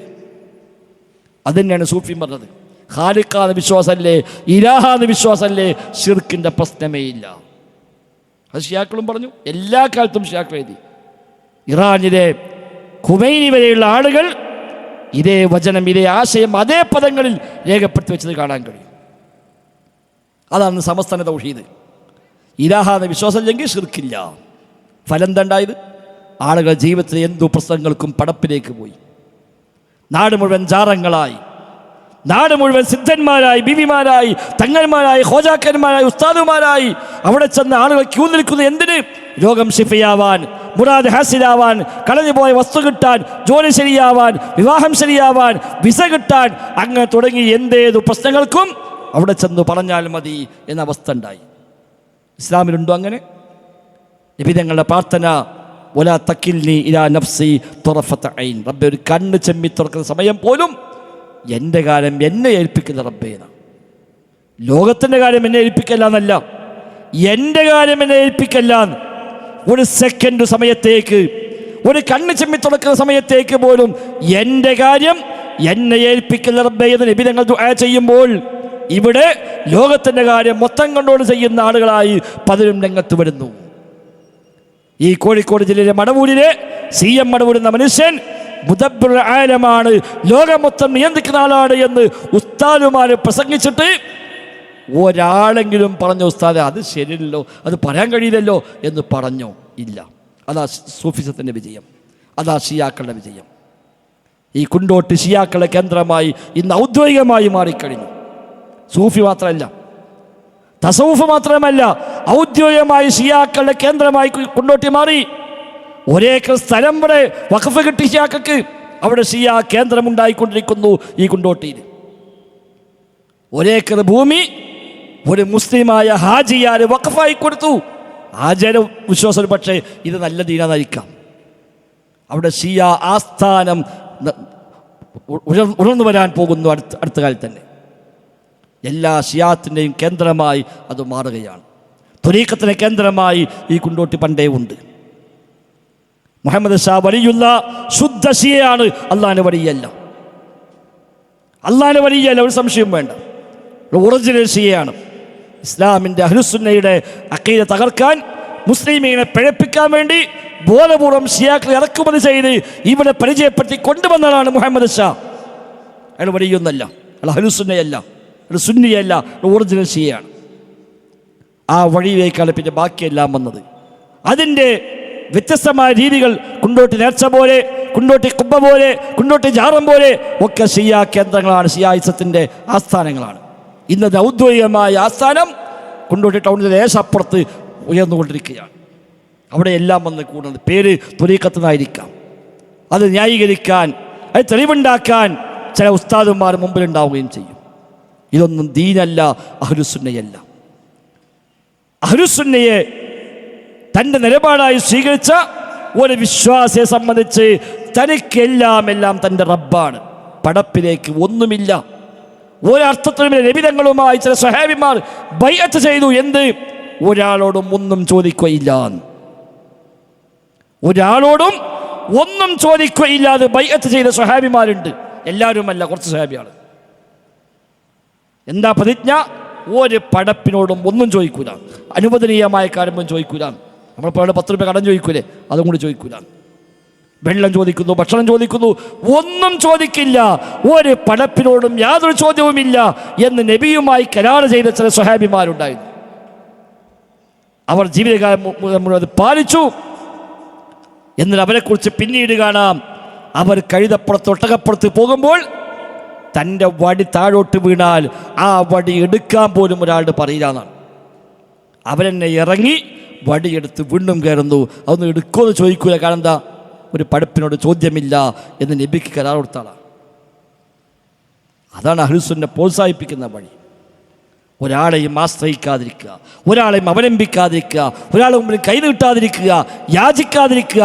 അനുവദനീയമായ ചോദ്യങ്ങളും സഹായങ്ങളും പോലും പരമാവധി നിരുത്സാഹപ്പെടുത്തുക. ഉള്ളതുകൊണ്ട് തൃപ്തിപ്പെടുക. ഖനാഅത്ത്, ഉള്ളതിൽ തൃപ്തിപ്പെടുക. പടച്ചോ എന്താ തന്നു അത് തൃപ്തിപ്പെടുക. ഒരാളും പരാതിയില്ല, ഒരാളും വേവലാതി ഇല്ല, ഒരാളും സങ്കടം പറയുകയില്ല. ഇന്നമ അഷ്കൂ ബസ്സി വഹുസ്നി ഇലല്ലാഹ്. യാക്കൂബ് നബിയുടെ മകൻ യൂസുഫ് അലൈഹിസ്സലാത്തു വസ്സലാമിനെ നഷ്ടപ്പെട്ടിട്ട് മറ്റു മക്കൾ വന്ന് പറയാം, വാപ്പ അവനെ ചെന്നായ പിടിച്ചു വാപ്പ. വിശ്വാസം ഉണ്ടാവില്ല നിങ്ങൾക്ക്, എന്നാലും ഇതാ തെളിവ്. കുപ്പായത്തിൽ ചോര കലർത്തി കുപ്പായവുമായി വന്ന് കാണിച്ചു കൊടുത്തിട്ട് പറഞ്ഞു, ഇതാ ചെന്നായ പിടിച്ചു, അടയാളമിതാ.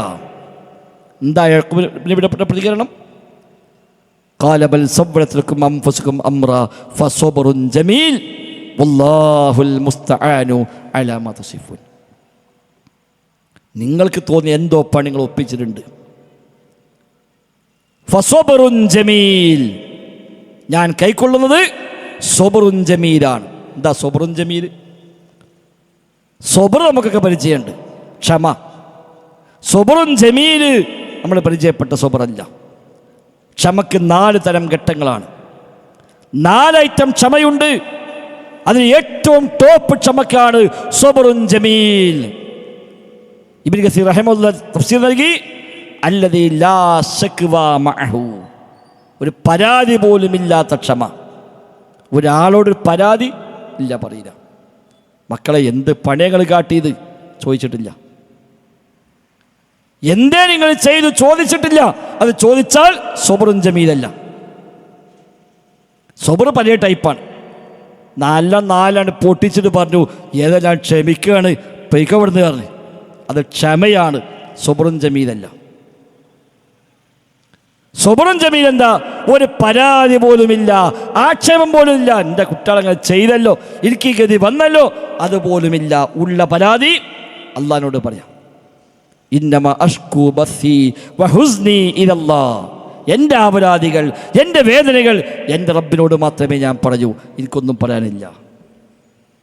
ഇതാണ് അഹ്ലുസുന്നയുടെ ബേസ്, ഇതാണ് ഇസ്ലാം. ഒരു പരാതി പോലും പറയാതെ എല്ലാം റബ്ബിലേക്ക്, ഹസ്ബി അല്ലാ, എനിക്കല്ല മതി. ഇബ്രാഹിം നബിയെ തീയിലേക്ക് ഇടാൻ വേണ്ടി നാട്ടിൽ ഒന്നിച്ചു കൂടി തീരുമാനിച്ച, വെറുതെ തീ കിട്ടതല്ല. നാട്ടുകാർ ഒന്നടങ്കം കൂടി തീരുമാനമെടുത്തു, തീയിലേക്ക് എറിയണം. ഹർരിഖൂഹു വൻസുറു ആലിഹത്തക്കും, അവനെ കരിച്ചു കളയണം, നമ്മുടെ ദൈവങ്ങളെ സഹായിക്കണം. അതിനാ തീയുണ്ടാക്കി. അപ്പം എല്ലാവരും കൂടണം. കാരണം ഇബ്രാഹീമിനെ കരിച്ചതിൽ എല്ലാവർക്കും വേണൊരു പങ്ക്.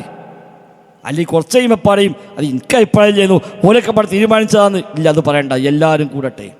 അവിടെ എല്ലാവരും വിറക് സംഭാവന ചെയ്തതാണ്, എല്ലാവരും വക വിറക് ആ തീയിലേക്ക്. ഇബ്നു കസീർ റഹിമഹുള്ളയുടെ അൽ ബിദായത്തു വന്നിഹായപ്പോൾ ചരിത്ര ഗ്രന്ഥങ്ങളിൽ കാണാം, അസുഖമുള്ള മനുഷ്യന്മാരെ ആ തീകുണ്ടാഴത്തിലേക്ക് വിറക് നേർച്ചയാക്കിയതാണ് ഇവിടെ സോക്കേട് മാറാൻ വേണ്ടി. ഇത് സാധാരണ തീയല്ല, നമ്മളെ ഇലാഹുകളെ സഹായിക്കാൻ വേണ്ടി ഉണ്ടാക്കിയ ബറക്കത്താക്കപ്പെട്ട തീയാണ്, ഷറഫാക്കപ്പെട്ട തീയാണ്. അപ്പോൾ അതിലേക്ക് എൻ്റെ വകവിലോട് വിറക് എൻ്റെ ഊരവേദന മാറാൻ. ഉദാഹരണം, അവൻ്റെ അസുഖം മാറി എന്നാണ്. അള്ളാഹ് ഓനെ ടെസ്റ്റ് ചെയ്യുക, ഓനെ ഏതുവരെ പോകും നോക്കാൻ. അങ്ങനെ വലിയ വിറകിൻ്റെ കൂമ്പാരം ഒരുങ്ങാണ്. ആ നാട്ടിലെ ഇബ്രാഹിം ജീവിക്കുന്നത് ഒറ്റക്കാണ്, ആരും കൂടല്ല. ആകെ വിശ്വസിച്ചത് സഹോദരപുത്രൻ ലൂത്ത് അലൈഹി സ്വലാം മാത്രമാണ്, വേറെ ആരുമില്ല. പക്ഷെ ഒരു പരാതി, ഒരു പൊറുതേട്, എന്താ ഇപ്പം കാട്ടുക? വിറകങ്ങനെ വന്ന് കൂടുകയാണല്ലോ, ഇത് എന്നെ കരിക്കാനാണെന്നറിയാം. പക്ഷെ ഒരു സങ്കടം പോലും, ഒരു പൊറുതികേട് പോലുമില്ല. അങ്ങനെ വലിയ വിറകിൻ്റെ കൂമ്പാരം ഒരുങ്ങി, തീ കൊളുത്തി, ആളിക്കത്തി, ആകാശത്തൂടെ പറന്നു പോകുന്ന പക്ഷികൾ പോലും കരിഞ്ഞു വീണുന്ന ഇതിന് ചൂടുകൊണ്ട്. അത്ര വലിയ ചൂടായി. ഇബ്രാഹിമിനെ പിടിച്ച് തീയിലേക്ക് ഇടാൻ നോക്കുമ്പോൾ ഇടാൻ പറ്റുന്നില്ല. കാരണം എന്താ? ഇടനെങ്കിൽ അടുത്തേക്ക് പോകണ്ടേ, അടുത്തേക്ക് ചെല്ലാൻ വയ്യ, അത്ര ദൂരേക്ക് ചൂടുണ്ട്. അവസാന ഉപായങ്ങൾ സ്വീകരിച്ചു. ഒരു പലകിൽ അദ്ദേഹത്തെ വെച്ച് കെട്ടിയിട്ട് ഒരു വീടിൻ്റെ മേലെ കയറി അവിടെ അങ്ങോട്ട് എറിയുകയാണ് ചെയ്തത് എന്നൊക്കെ തഫ്സീറുകളിൽ കാണുന്നു. വല്ലാഹു അഅലം. എന്നാൽ അപ്പോഴെങ്കിലും എന്തെങ്കിലും ഒരു, എന്താ റബ്ബേ, ഞാൻ എൻ്റെ ഖലീലായിട്ട് എനിക്ക് ഗതി വന്നല്ലോ, ഞാനെങ്ങനെ ആയിപ്പോയല്ലോ, എന്തേ ഇപ്പം എനിക്ക് വിധി എന്ന് ചോദിച്ചോ? ഇല്ല.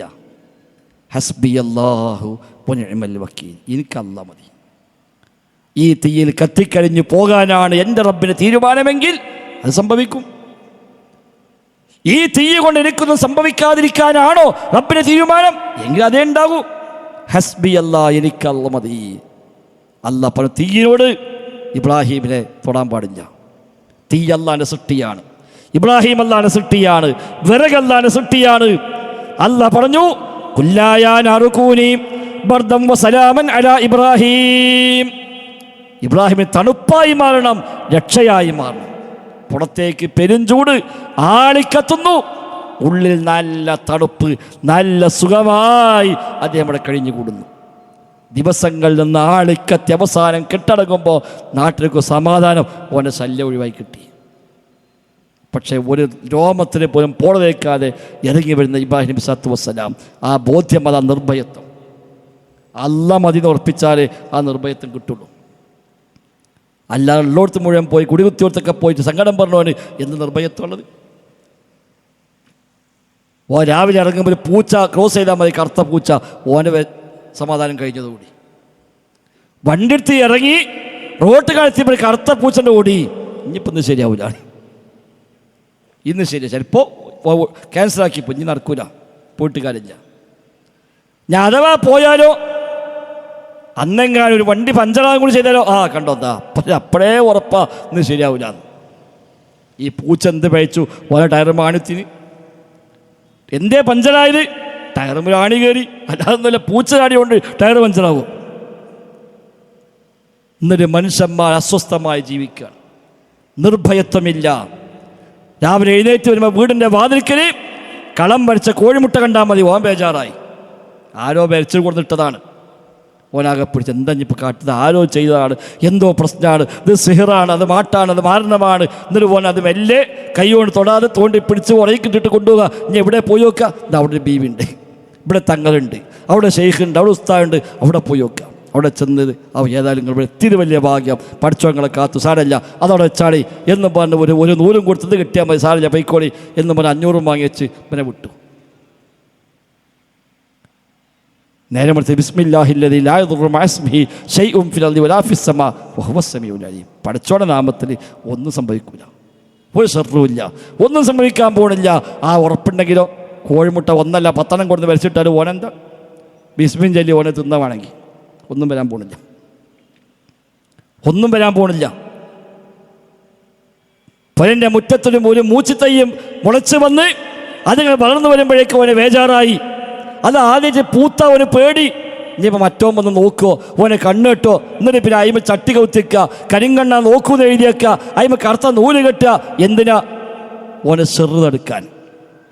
അങ്ങനെ സെറ് വരികയാണെങ്കിൽ നബി തങ്ങൾ ദുആ പഠിപ്പിച്ചു, വമിൻ കുല്ലി ഐനിൻ ലാമ്മ, ആക്ഷേപകരമായ എല്ലാ കണ്ണിൻ്റെ സെറിൽ നിന്നും റബ്ബേ നിന്നോട് ഞാൻ കാവലിനെ തേടുന്നു. ഖുൽ അഊദു ബിറബ്ബിൽ ഫലഖ് മിൻ ശർരി മാ ഖലഖ്. അല്ലാഹ് സൃഷ്ടിച്ച ഏതെല്ലാം സൃഷ്ടിയുണ്ടോ, ആ സൃഷ്ടിയുടെ എന്തെല്ലാം ഷർറുണ്ടോ, ആ എല്ലാ ഷർറിൽ നിന്നും ഞാൻ ആ കാവലിനെ തേടുന്നു. എങ്ങോട്ട കാവല്? പടച്ച റബ്ബിലേക്ക്. അത് ധൈര്യമാണ്, അത് വല്ലാത്ത നിർഭയത്വമാണ്. ഇവിടെയോ കറുത്ത നൂലിട്ട, അപ്പോൾ ഒരു സമാധാനം, ആ നൂലിട്ടി അത് മതി. ലക്ഷങ്ങൾ മുടക്കി വീടുണ്ടാക്കുകയാണ്, പക്ഷെ മുന്നിൽ വലിയ ബോർഡ്, കരിങ്കണ്ണ നോക്കൂ, അഭിപ്രായം വേണ്ട. അത് വെച്ചാൽ പിന്നെ ഷെറുണ്ടാവില്ല ഓൻ്റെ വിചാരം. ശരിക്കും തിരിച്ചല്ലേ എഴുതിക്കേണ്ടത്, എല്ലാവരും നോക്കി അഭിപ്രായം പറയൂ എന്നല്ലേ എഴുതേണ്ടത്. അഭിപ്രായം വേണ്ടെന്നതില്ല, അഭിപ്രായം വേണമെന്ന് എഴുതേണ്ടത്. എല്ലാം കഴിഞ്ഞ് കുടിക്കുന്നത് വരുമ്പോൾ അഭിപ്രായം കൊണ്ട് വലിയ കാര്യമുണ്ടോ? അഭിപ്രായം ഉണ്ടെങ്കിൽ ഇപ്പം പറയണം. എല്ലാം കഴിഞ്ഞ് കുടിരിക്കലെന്നപ്പോൾ ചങ്ങായ ഈ ജനതിപ്പുറത്താണെങ്കിൽ എന്തോ ഉഷാറായി അന്ന ആദ്യം പറയണ്ടേ, ഇവിടെ എഴുതിച്ചല്ലേ അഭിപ്രായം വേണ്ടത്. അപ്പോൾ നോക്കിയ എന്തോ പ്രശ്നം വരും. അതിനാണ് നബി തങ്ങൾ ദുആ പഠിപ്പിച്ചത്. ആ പ്രാർത്ഥനയും ചൊല്ലി റബ്ബിൽ തവക്കലാക്കി ഇറങ്ങിയാലോ പിന്നെ ഷർറില്ല. രാവിലെ വീട്ടിൽ നിന്നിറങ്ങുമ്പോൾ തന്നെ ബിസ്മില്ലാ തവക്കൽതു അലല്ലാഹ് ലാ ഹൗല വലാ ഖുവത ഇല്ലാ ബില്ലാഹ്. റബ്ബിന്റെ നാമത്തിൽ എല്ലാം അല്ലാഹനെ ഏൽപ്പിച്ചിരിക്കുന്നു. ലാ ഹൗല വലാ ഖുവത ഇല്ലാ ബില്ലാഹ്. റബ്ബിനെ കൊണ്ടല്ലാതെ യാതൊരു കഴിവും ശക്തിയുമില്ല. ഇനി കറുത്ത പൂച്ച 10 ഒപ്പം ചാടിയാലും ഓനെന്താ? എൻ്റെ വണ്ടി ഇന്ന് ആക്സിഡൻ്റ് ആകാൻ അല്ലാഹന് തീരുമാനമുണ്ടോ? അത് ആക്സിഡൻ്റ് ആവും. ഈ യാത്ര ലക്ഷ്യം നടക്കാതിരിക്കാനാണോ അല്ലാഹന് തീരുമാനം? അത് നടക്കൂല. എനിക്ക് പരിക്ക് പറ്റാൻ പഠിച്ചോടെ തീരുമാനമുണ്ടോ? അത് പറ്റും. മറ്റതൊക്കെ ഓനെ ബേജാറാണ്. അപ്പം ഇങ്ങനെ കുറേ ബേജാറുള്ള മനുഷ്യന്മാർ നാട്ടിലുണ്ടാകുമ്പോൾ ആ ബേജാർ തീർക്കാൻ പാടുന്ന ചില മനുഷ്യന്മാർ വരും. അതാ സിദ്ധന്മാർ. നിങ്ങൾക്ക് വല്ല പ്രശ്നമുണ്ടോ? ഇവിടെ വന്നാൽ മതി. അങ്ങനെ വൈകുന്നേരം ആകുമ്പോഴേക്ക് 100 ആൾ വന്ന് 500 വീതം കൊടുത്തിട്ട് വേണം മൂപ്പര പ്രശ്നം തീരാൻ. തങ്ങളെ പ്രശ്നം തീരില്ലെങ്കിൽ ഇവരൊക്കെ വന്നിട്ട് പൈസ കൊടുത്തിട്ട് വേണം. എന്നാൽ തങ്ങൾക്കും തന്നെ ഒരു നൂലെട്ടി നടന്നാൽ പോലെ തിരിക്കണ ആവശ്യമില്ലല്ലോ. എന്തിനാ പറഞ്ഞ ബോർഡും വെച്ച് വൈകുന്നേരം വരെ മൂപ്പര് ഉറക്കം ഒഴിവാക്കി ഭക്ഷണം ഒഴിവാക്കി അവിടെ ഇരുന്ന് വരുന്ന എല്ലാ മനുഷ്യന്മാരും ഇങ്ങനെ ഡീൽ ചെയ്യണത്? രാവിലെ തന്നെ നൂലെടുക്കുക, ഊത മേത്ത് കെട്ടുക, മൂപ്പർക്ക് വഴിക്ക് പോകാം. മൂപ്പര് പ്രശ്നം തീരൂലേ? തൗഹീദെന്ന് എത്രയോ നമ്മൾ അകലം പോയിരിക്കുന്നു. പടച്ച റബ്ബിനെ അറിയാത്ത, റബ്ബിനെ മനസ്സിലാക്കാത്ത ഖൗമായി മാറി. വമാ ഖദറുല്ലാഹ ഹഖ്ക ഖദ്രിഹി, കണക്കാക്കേണ്ട ക്രമപ്രകാരം പടച്ച റബ്ബിനെ കണക്കാക്കിയിട്ടില്ല എന്ന് അല്ലാഹു വിശുദ്ധ ഖുർആൻ 2 സ്ഥലത്ത് പറഞ്ഞു. ഒന്ന് ജൂതനെപ്പറ്റി, ക്രിസ്ത്യാനിയെപ്പറ്റി, മറ്റൊന്ന് മക്കത്തെ മുശ്രിക്കിനെ പറ്റി. ഇതേ ആയത്തല്ലേ യഥാർത്ഥം നമ്മളെപ്പറ്റും പറയാൻ പറ്റും? അള്ളാഹിനെ മനസ്സിലായിട്ടില്ല, അള്ളാഹിൻ്റെ നാമങ്ങളെ പഠിച്ചിട്ടില്ല. അല്ലാഹ് സമീ ആണ്, എല്ലാം കേൾക്കുന്നവനാണ്. ബസീറാണ്, എല്ലാം കാണുന്നവനാണ്. അലീമാണ്, എല്ലാം അറിയുന്നവനാണ്. ഖദീറാണ്, എല്ലാത്തിനും കഴിവുള്ളവനാണ്. ഖബീറാണ്, സൂക്ഷ്മജ്ഞാനിയാണ്. ഹക്കീമാണ്, നിഗൂഢമായ കാര്യങ്ങളെപ്പോലും അറിയുന്നവനാണ്. ലത്തീഫാണ്, സൂക്ഷ്മജ്ഞാനിയാണ്. ഈ റബ്ബിനെ പഠിച്ചിട്ടില്ല, മനസ്സിലാക്കിയിട്ടില്ല. അതുകൊണ്ട് റബ്ബ് തന്നതിന് തടുക്കാൻ പറ്റാളുണ്ടോ പോയി നോക്കുകയാണ്. റബ്ബ് തരാൻ പറ്റാളുണ്ടോ പോയി നോക്കുകയാണ്. അപ്പം പലരും ബോർഡ് വെച്ചിരിക്കുക, എന്തു പ്രശ്നമുണ്ടോ ഇവിടെ വന്നാൽ മതി. അതാ സിദ്ധന്മാർ, അതാ തങ്ങന്മാർ, അതാണ് ബീവിമാർ, അതാണ് ഖോജമാർ, അതാണ് ജ്യോത്സ്യന്മാർ, അതാണ് പണിക്കന്മാർ, അതാണ് കണക്കന്മാർ. അങ്ങനത്തെ ഒന്നുമില്ല, ഒരാൾ ദൈവവുമില്ല, ഒന്നുമില്ല. ലാ ഇലാഹ ഇല്ലല്ലാഹ്, അല്ലാതൊരു ഇലാഹുമില്ല. അല്ലാഹുമ്മ ലാ മാനിഅ ലിമാ അഅ്തൈത വലാ മുഅ്തി ലിമാ മനഅത. റബ്ബേ, നീ തന്നാൽ തടയുന്നവനില്ല, നീ തടഞ്ഞാൽ നൽകുന്നവനുമില്ല. റബ്ബ് തന്നാൽ തടുക്കാൻ ഏത് നൂലിനാ പറ്റുക? റബ്ബ് തടുത്താൽ തരാൻ ഏത് നൂലിനാ കഴിയുക? അല്ലാഹുമ്മ ലാ മാനിഅ ലിമാ അഅ്തൈത, റബ്ബേ നീ തന്നാൽ തടയുന്നവനില്ല എന്ന് കേവലം ദിക്റായി ചൊല്ലിയാൽ പോരാ, അത് മനസ്സിൻ്റെ ബോധ്യമായി മാറണം. മനസ്സറിഞ്ഞ് ആത്മാർത്ഥമായി നമുക്ക് പ്രഖ്യാപിക്കാം, ഹസ്ബി അല്ലാഹ്, എനിക്കല്ല മതി. എന്തു വന്നാലും വേണ്ടില്ല, ഒന്നാകെ തകർന്ന് തരിപ്പണമായാലും ഹസ്ബി അല്ലാഹ്, എനിക്കല്ല മതി. എൻ്റെ റബ്ബ് തീരുമാനിച്ചതേ നടക്കൂ. ഞാൻ എത്ര കൊല്ലം ജീവിക്കണം, അള്ളാഹുവിന് തീരുമാനമുണ്ട്. ഞാൻ എന്തെല്ലാം പ്രവർത്തിക്കണം, റബ്ബിന് തീരുമാനമുണ്ട്. എത്ര വാക്കുകൾ എൻ്റെ നാവിൽ നിന്ന് പുറത്തേക്ക് വരണം, എൻ്റെ റബ്ബിന് തീരുമാനമുണ്ട്.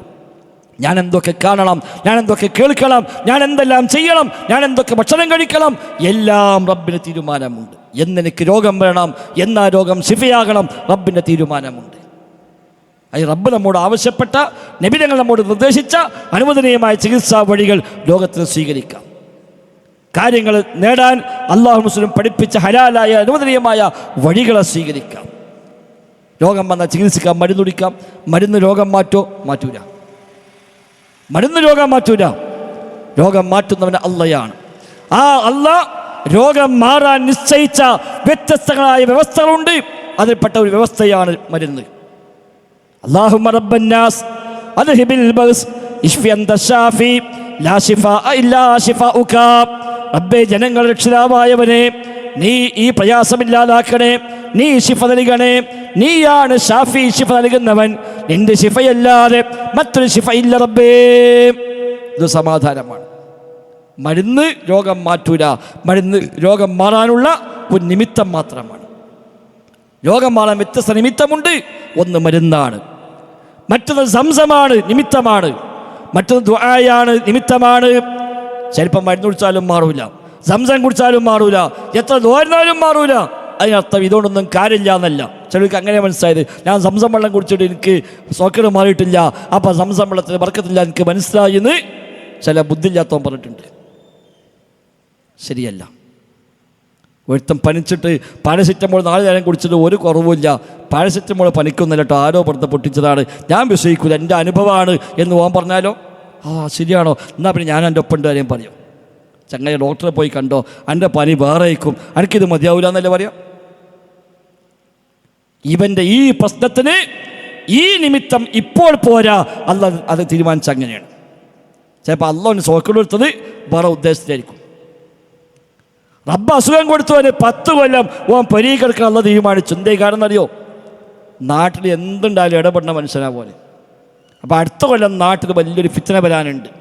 ആ ഫിത്നയ്ക്ക് പോയി ഇറങ്ങിയാൽ ഓനെ ഈമാൻ തെറ്റും, ഓനെ സ്വർഗം പോകും. അപ്പോൾ അള്ള വിചാരിച്ചു വേണ്ട, ഓൻ സ്വർഗത്തിൽ പോട്ടെ. അപ്പോൾ എന്താ ചെയ്യുക? എന്നാൽ ഓൻ പിന്നെ കുഴഞ്ഞിരുന്നോട്ടെ. ഓനെ പെരിയോടെ കെടുത്തി, അല്ലെങ്കിൽ ഓൻ കെടുക്കൂല. അപ്പം നാട്ടിൽ വമ്പൻ പ്രശ്നങ്ങൾ വന്നു. ഓൻ പെരിയ കെടുക്കുകയാണ്, ഓൻ ഇറങ്ങാൻ വയ്യ. ഓൻ തോന്നുന്നു പഠിച്ചോനെ ഷിഫയാക്കണേ, ഓൻ ഷിഫ കൊടുക്കൂല. ഷിഫ കൊടുത്താലോ ഓനെ ഈമാൻ തെറ്റും. പകരം തോഴുന്നതിന് കൂലി കൊടുക്കും. ഓന് വേണ്ടി ഒരുപാട് ആൾ തോഴുന്നു, അതിനൊക്കെ കൂലി കിട്ടും. ഷിഫ മാത്രം കൊടുക്കുക. ഷിഫ കൊടുത്താൽ എന്തിനാണോ പഠിച്ചോന് ഈ രോഗം കൊടുത്തത് ആ ലക്ഷ്യമല്ല ഉണ്ടാവുക. അപ്പം ഓനെ ഷിഫ മാത്രമല്ല ബാക്കിയൊക്കെ കൊടുക്കും. പരലോകത്തെത്തുമ്പോൾ ഓൻ്റെ സ്വർഗം നഷ്ടപ്പെട്ടിട്ടില്ല. കാരണം ഈ ഒരു സ്ട്രോക്ക് വന്നതാണ്, ആ ക്യാൻസർ വന്നതാണ്, ആ കിഡ്നി ഫെയിലിയർ ആയതാണ്, ആ അസുഖം വന്നതാണ്. അതുകൊണ്ടാണ് രക്ഷപ്പെട്ടത്. നമുക്ക് ഇവിടുന്ന് മനസ്സിലാവില്ല. നമ്മുടെയൊക്കെ എന്താ ഇപ്പം എത്ര ഇതായിരുന്നു, ആരെല്ലാം പ്രാർത്ഥിച്ചു, എവിടെല്ലാം പറഞ്ഞു, എത്ര ഖുതുബീദ് പ്രാർത്ഥിച്ചു, പക്ഷെ ഒരു കാര്യം ഉണ്ടായില്ല. അല്ല, പടച്ച റബ്ബിൻ്റെ തീരുമാനങ്ങളുടെ രഹസ്യം അള്ളാഹ്ക്ക് മാത്രമേ നമുക്കറിയില്ല. നമ്മൾ ഖൈറിനെ ചോദിക്കുക, ഖൈറിനെ പ്രതീക്ഷിക്കുക, റബ്ബ് തന്ന എല്ലാത്തിനെയും സന്തോഷത്തോടെ ഏറ്റെടുക്കുക. അൽഹംദുലില്ലാഹ്. നബി തങ്ങൾ പറയുമായിരുന്നു അൽഹംദുലില്ലാഹി അലാ കുല്ലി ഹാൽ. ഏതവസ്ഥയിലും അൽഹംദുലില്ലാഹ്, എന്ത് സംഭവിച്ചാലും അൽഹംദുലില്ലാഹ്, ഇന്നാ ലില്ലാഹി വ ഇന്നാ ഇലൈഹി റാജിഊൻ. നമ്മളൊക്കെ അള്ളാഹ്ക്കുള്ളവരാണ്, ആ റബ്ബിലേക്ക് മടങ്ങുന്നവരാണ്. അത് സമാധാനമാണ്, നിർഭയത്വമാണ്. ആ നിർഭയത്വത്തിൻ്റെ ആളുകളായി മാറണമെങ്കിൽ തൗഹീദ്, കറകളഞ്ഞ തൗഹീദ് വേണം. അള്ളാഹിനെ കുറിച്ച് പഠിക്കണം, അഖീദ പഠിക്കണം, ദീന് പഠിക്കണം. ആ ദീന് പഠിക്കാനുള്ള സ്രോതസ് വിശുദ്ധ ഖുർആനാണ്, തിരുസുന്നത്താണ്, വഹ്യാണ്. വഹി നമ്മുടെ മുമ്പിൽ 2 വഴിക്കാണ്.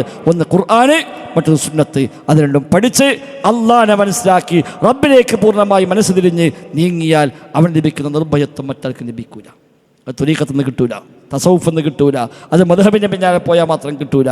അത്തരം വഴിക്കൊന്നും കിട്ടൂല. പടച്ച റബ്ബിലേക്ക് മനസ്സറിഞ്ഞ് അള്ളാഹുവിനെ മാത്രം മനസ്സിൽ സ്ഥാപിച്ചുകൊണ്ട് ആ റബ്ബിലേക്ക് ഖൽബിനെ തിരിച്ചു വെച്ചാൽ അലാ ബിദിക്രില്ലാഹി തത്മഇന്നുൽ ഖുലൂബ്. അറിയണേ, ദൈവസ്മരണ കൊണ്ട് മാത്രമാണ് മനസ്സമാധാനമുണ്ടാവുക. തൗഹീദിൻ്റെ വക്താക്കളായി മാറുക, നബിതങ്ങളുടെ പാതയെ പിൻപറ്റുക, സുന്നത്തിൻ്റെ വക്താക്കളായി മാറുക, ഹറാമിൽ നിന്ന് പൂർണ്ണമായും വിട്ടുനിൽക്കുക, ഇബാദാത്തുൽ അഅ്മാൽ സ്വാലിഹാത്ത് കഴിവിൻ്റെ പരമാവധി ജീവിതത്തിൽ വർദ്ധിപ്പിക്കാൻ ശ്രമിക്കുക, നിസ്കാരത്തിൽ കണിശത പാലിക്കുക, നോമ്പ് ജീവിതത്തിൻ്റെ ഭാഗമാക്കി മാറ്റുക, സ്വതക്ക ധാരാളമായി ചെയ്യുക, ഖുർആനുമായി ബന്ധമുണ്ടാവുക, ദിക്റും ദുആവും സ്വലാത്തുമൊക്കെ ജീവിതത്തിൻ്റെ ഭാഗമാക്കി മാറ്റാൻ നമ്മൾ പരിശ്രമിക്കുക. അതേപോലെ മാതാപിതാക്കളോട് മാന്യമായി പെരുമാറുക, അതേപോലെ കുടുംബബന്ധം ചേർക്കുക, എല്ലാവരുമായി നല്ല നിലയ്ക്ക് നിൽക്കുക, അയൽവാസികൾക്ക് നന്മ ചെയ്തു കൊടുക്കുക, എല്ലാ മനുഷ്യർക്കും നാടിനും നാട്ടുകാർക്കും രാജ്യത്തിനുമെല്ലാം നന്മ ചെയ്യുന്ന നല്ല മനുഷ്യന്മാരായി ജീവിക്കാൻ പരിശ്രമിക്കുക. എല്ലാ ഖൈറിലും നമ്മൾ ഉണ്ടാകണം. എവിടെയൊക്കെ നന്മയുണ്ടോ അവിടെ ഞാനുണ്ട്. എന്തെല്ലാം ഖൈറായതുണ്ടോ അവിടെ ഞാനുണ്ട്. ആർക്ക് വേണ്ടിയുമല്ല, പേരിനല്ല, പെരുമക്കല്ല, എവിടെയും പ്രസിദ്ധിക്ക് വേണ്ടിയല്ല, എൻ്റെ പരലോകത്തിന് വേണ്ടി, എൻ്റെ സ്വർഗത്തിന് വേണ്ടി എല്ലാ ഖൈറും ഞാനുണ്ട് എന്ന ആ മട്ടിൽ നന്മയുടെ കൂടെ സഹവസിക്കാൻ, അതിന് കൂടെ സഞ്ചരിക്കാൻ നമ്മൾ പരിശ്രമിക്കുക.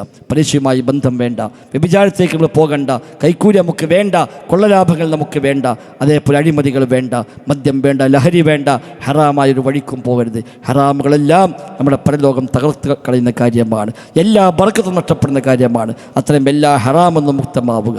ഒരു പരീക്ഷയുമായും ബന്ധമില്ല, ഒരു അനാവശ്യത്തിലേക്കും നമ്മളില്ല, തോന്നിവാസങ്ങൾ കാണാൻ നമ്മളില്ല, തോന്നിവാസങ്ങൾ കേൾക്കാൻ നമ്മളില്ല, കളവ് പറയാനില്ല, പരിഹസിക്കാനില്ല, വ്യഭിചരിക്കാനില്ല, മോഷ്ടിക്കാനില്ല, ഒരു തിന്മയിലേക്കും നമ്മളില്ല. എല്ലാ വൻപാപങ്ങളും ഒഴിവാക്കുക. ചെറിയ ചെറിയ അബദ്ധങ്ങളൊക്കെ ജീവിതത്തിൽ വരും, സ്വാഭാവികമാണ്. ഇൻ തജ്തനിബൂ കബായിറ മാ തുൻഹൗന അൻഹു നുകഫിർ അൻകും സയ്യിആതികും. അല്ലാഹു വിശുദ്ധ ഖുർആനിൽ പറഞ്ഞു, വിലക്കപ്പെട്ട വലിയ വലിയ പാപങ്ങളെ നിങ്ങൾ ഒഴിവാക്കുന്നുവെങ്കിൽ ചെറിയ ചെറിയ അബദ്ധങ്ങളെ പടച്ചറബ് പുറത്തു തരുമെന്നാണ്. അതേപോലെ നന്മകൾ ചെയ്താൽ തിന്മകൾ മാഞ്ഞു പോകും. അതുപോലെ സ്വതക്ക കൊണ്ട് തിന്മകൾ മാഞ്ഞു പോകും. ഇസ്തിഗ്ഫാർ കൊണ്ട് തിന്മകൾ മാഞ്ഞു പോകും. നല്ല നല്ല പ്രവർത്തനങ്ങൾ കൊണ്ട് തിന്മകളൊക്കെ ഇല്ലാതായി പോകും. ആ നിലക്ക് പരമാവധി നന്മകൾ വർദ്ധിപ്പിച്ച് തിന്മയില്ലാത്ത ജീവിതം നയിക്കാൻ നമ്മൾ പരിശ്രമിക്കുക. എല്ലാ ഖൈറിനും ബർക്കത്തിനും വേണ്ടി ദുആ ചെയ്യുക. അല്ലാഹു തആല എല്ലാവർക്കും എല്ലാ അർത്ഥത്തിലുമുള്ള ഖൈറും ബർക്കത്തും നൽകി അനുഗ്രഹിക്കുമാറാവട്ടെ. ഈ പറഞ്ഞ കാര്യങ്ങൾ പറഞ്ഞതിലും കേട്ടതിലും ഉപരി ജീവിതത്തിൽ അമലാക്കി മാറ്റാൻ അപ്പോൾ നമുക്കെല്ലാം തൗഫീഖ് പ്രദാനം ചെയ്യുമാറാവട്ടെ. ഈ ദീനിയായ സംരംഭത്തിന് ഈ സ്ഥലം അനുവദിച്ചു തന്ന സ്ഥലത്തിൻ്റെ ഉടമ റബ്ബ് സുബ്ഹാനഹു വ തആല അദ്ദേഹത്തെ ജീവിതത്തിൽ അദ്ദേഹത്തെ സമ്പത്തിലെല്ലാം ഒരു ഖൈറിനും ബർക്കത്തിനുമുള്ള നിമിത്തമാക്കി ഇതിനെ സ്വീകരിക്കുമാറാവട്ടെ. ഒരു സ്വാലിഹായ അമലായി നമ്മിൽ നിന്നെല്ലാം പടച്ച റബ്ബ് ഇത് കബൂലാക്കുമാറാവട്ടെ. എപ്പോൾ മരിച്ചാലും ലാ ഇലാഹ ഇല്ലല്ലാഹ് എന്ന് ഉച്ചരിച്ചുകൊണ്ട് ഈമാനോടെ മരിക്കുന്ന മഹാഭാഗ്യവാന്മായ റബ്ബ് സുബ്ഹാനഹു വ തആല നമ്മയെല്ലാം ഉൾപ്പെടുത്തി അനുഗ്രഹിക്കുമാറാവട്ടെ. അല്ലാഹുമ്മ റബ്ബനാ ആതിനാ ഫിദ്ദുനിയാ ഹസന വഫിൽ ആഖിറതി ഹസന വഖിനാ അദാബന്നാർ. റബ്ബനാ തഖബ്ബൽ മിന്നാ ربنا تقبل منا إنك أنت السميع العليم وتب علينا إنك أنت التواب الرحيم وصلى الله وسلم على محمد وآله وصحبه أجمعين والحمد لله رب العالمين. السلام عليكم ورحمة الله وبركاته.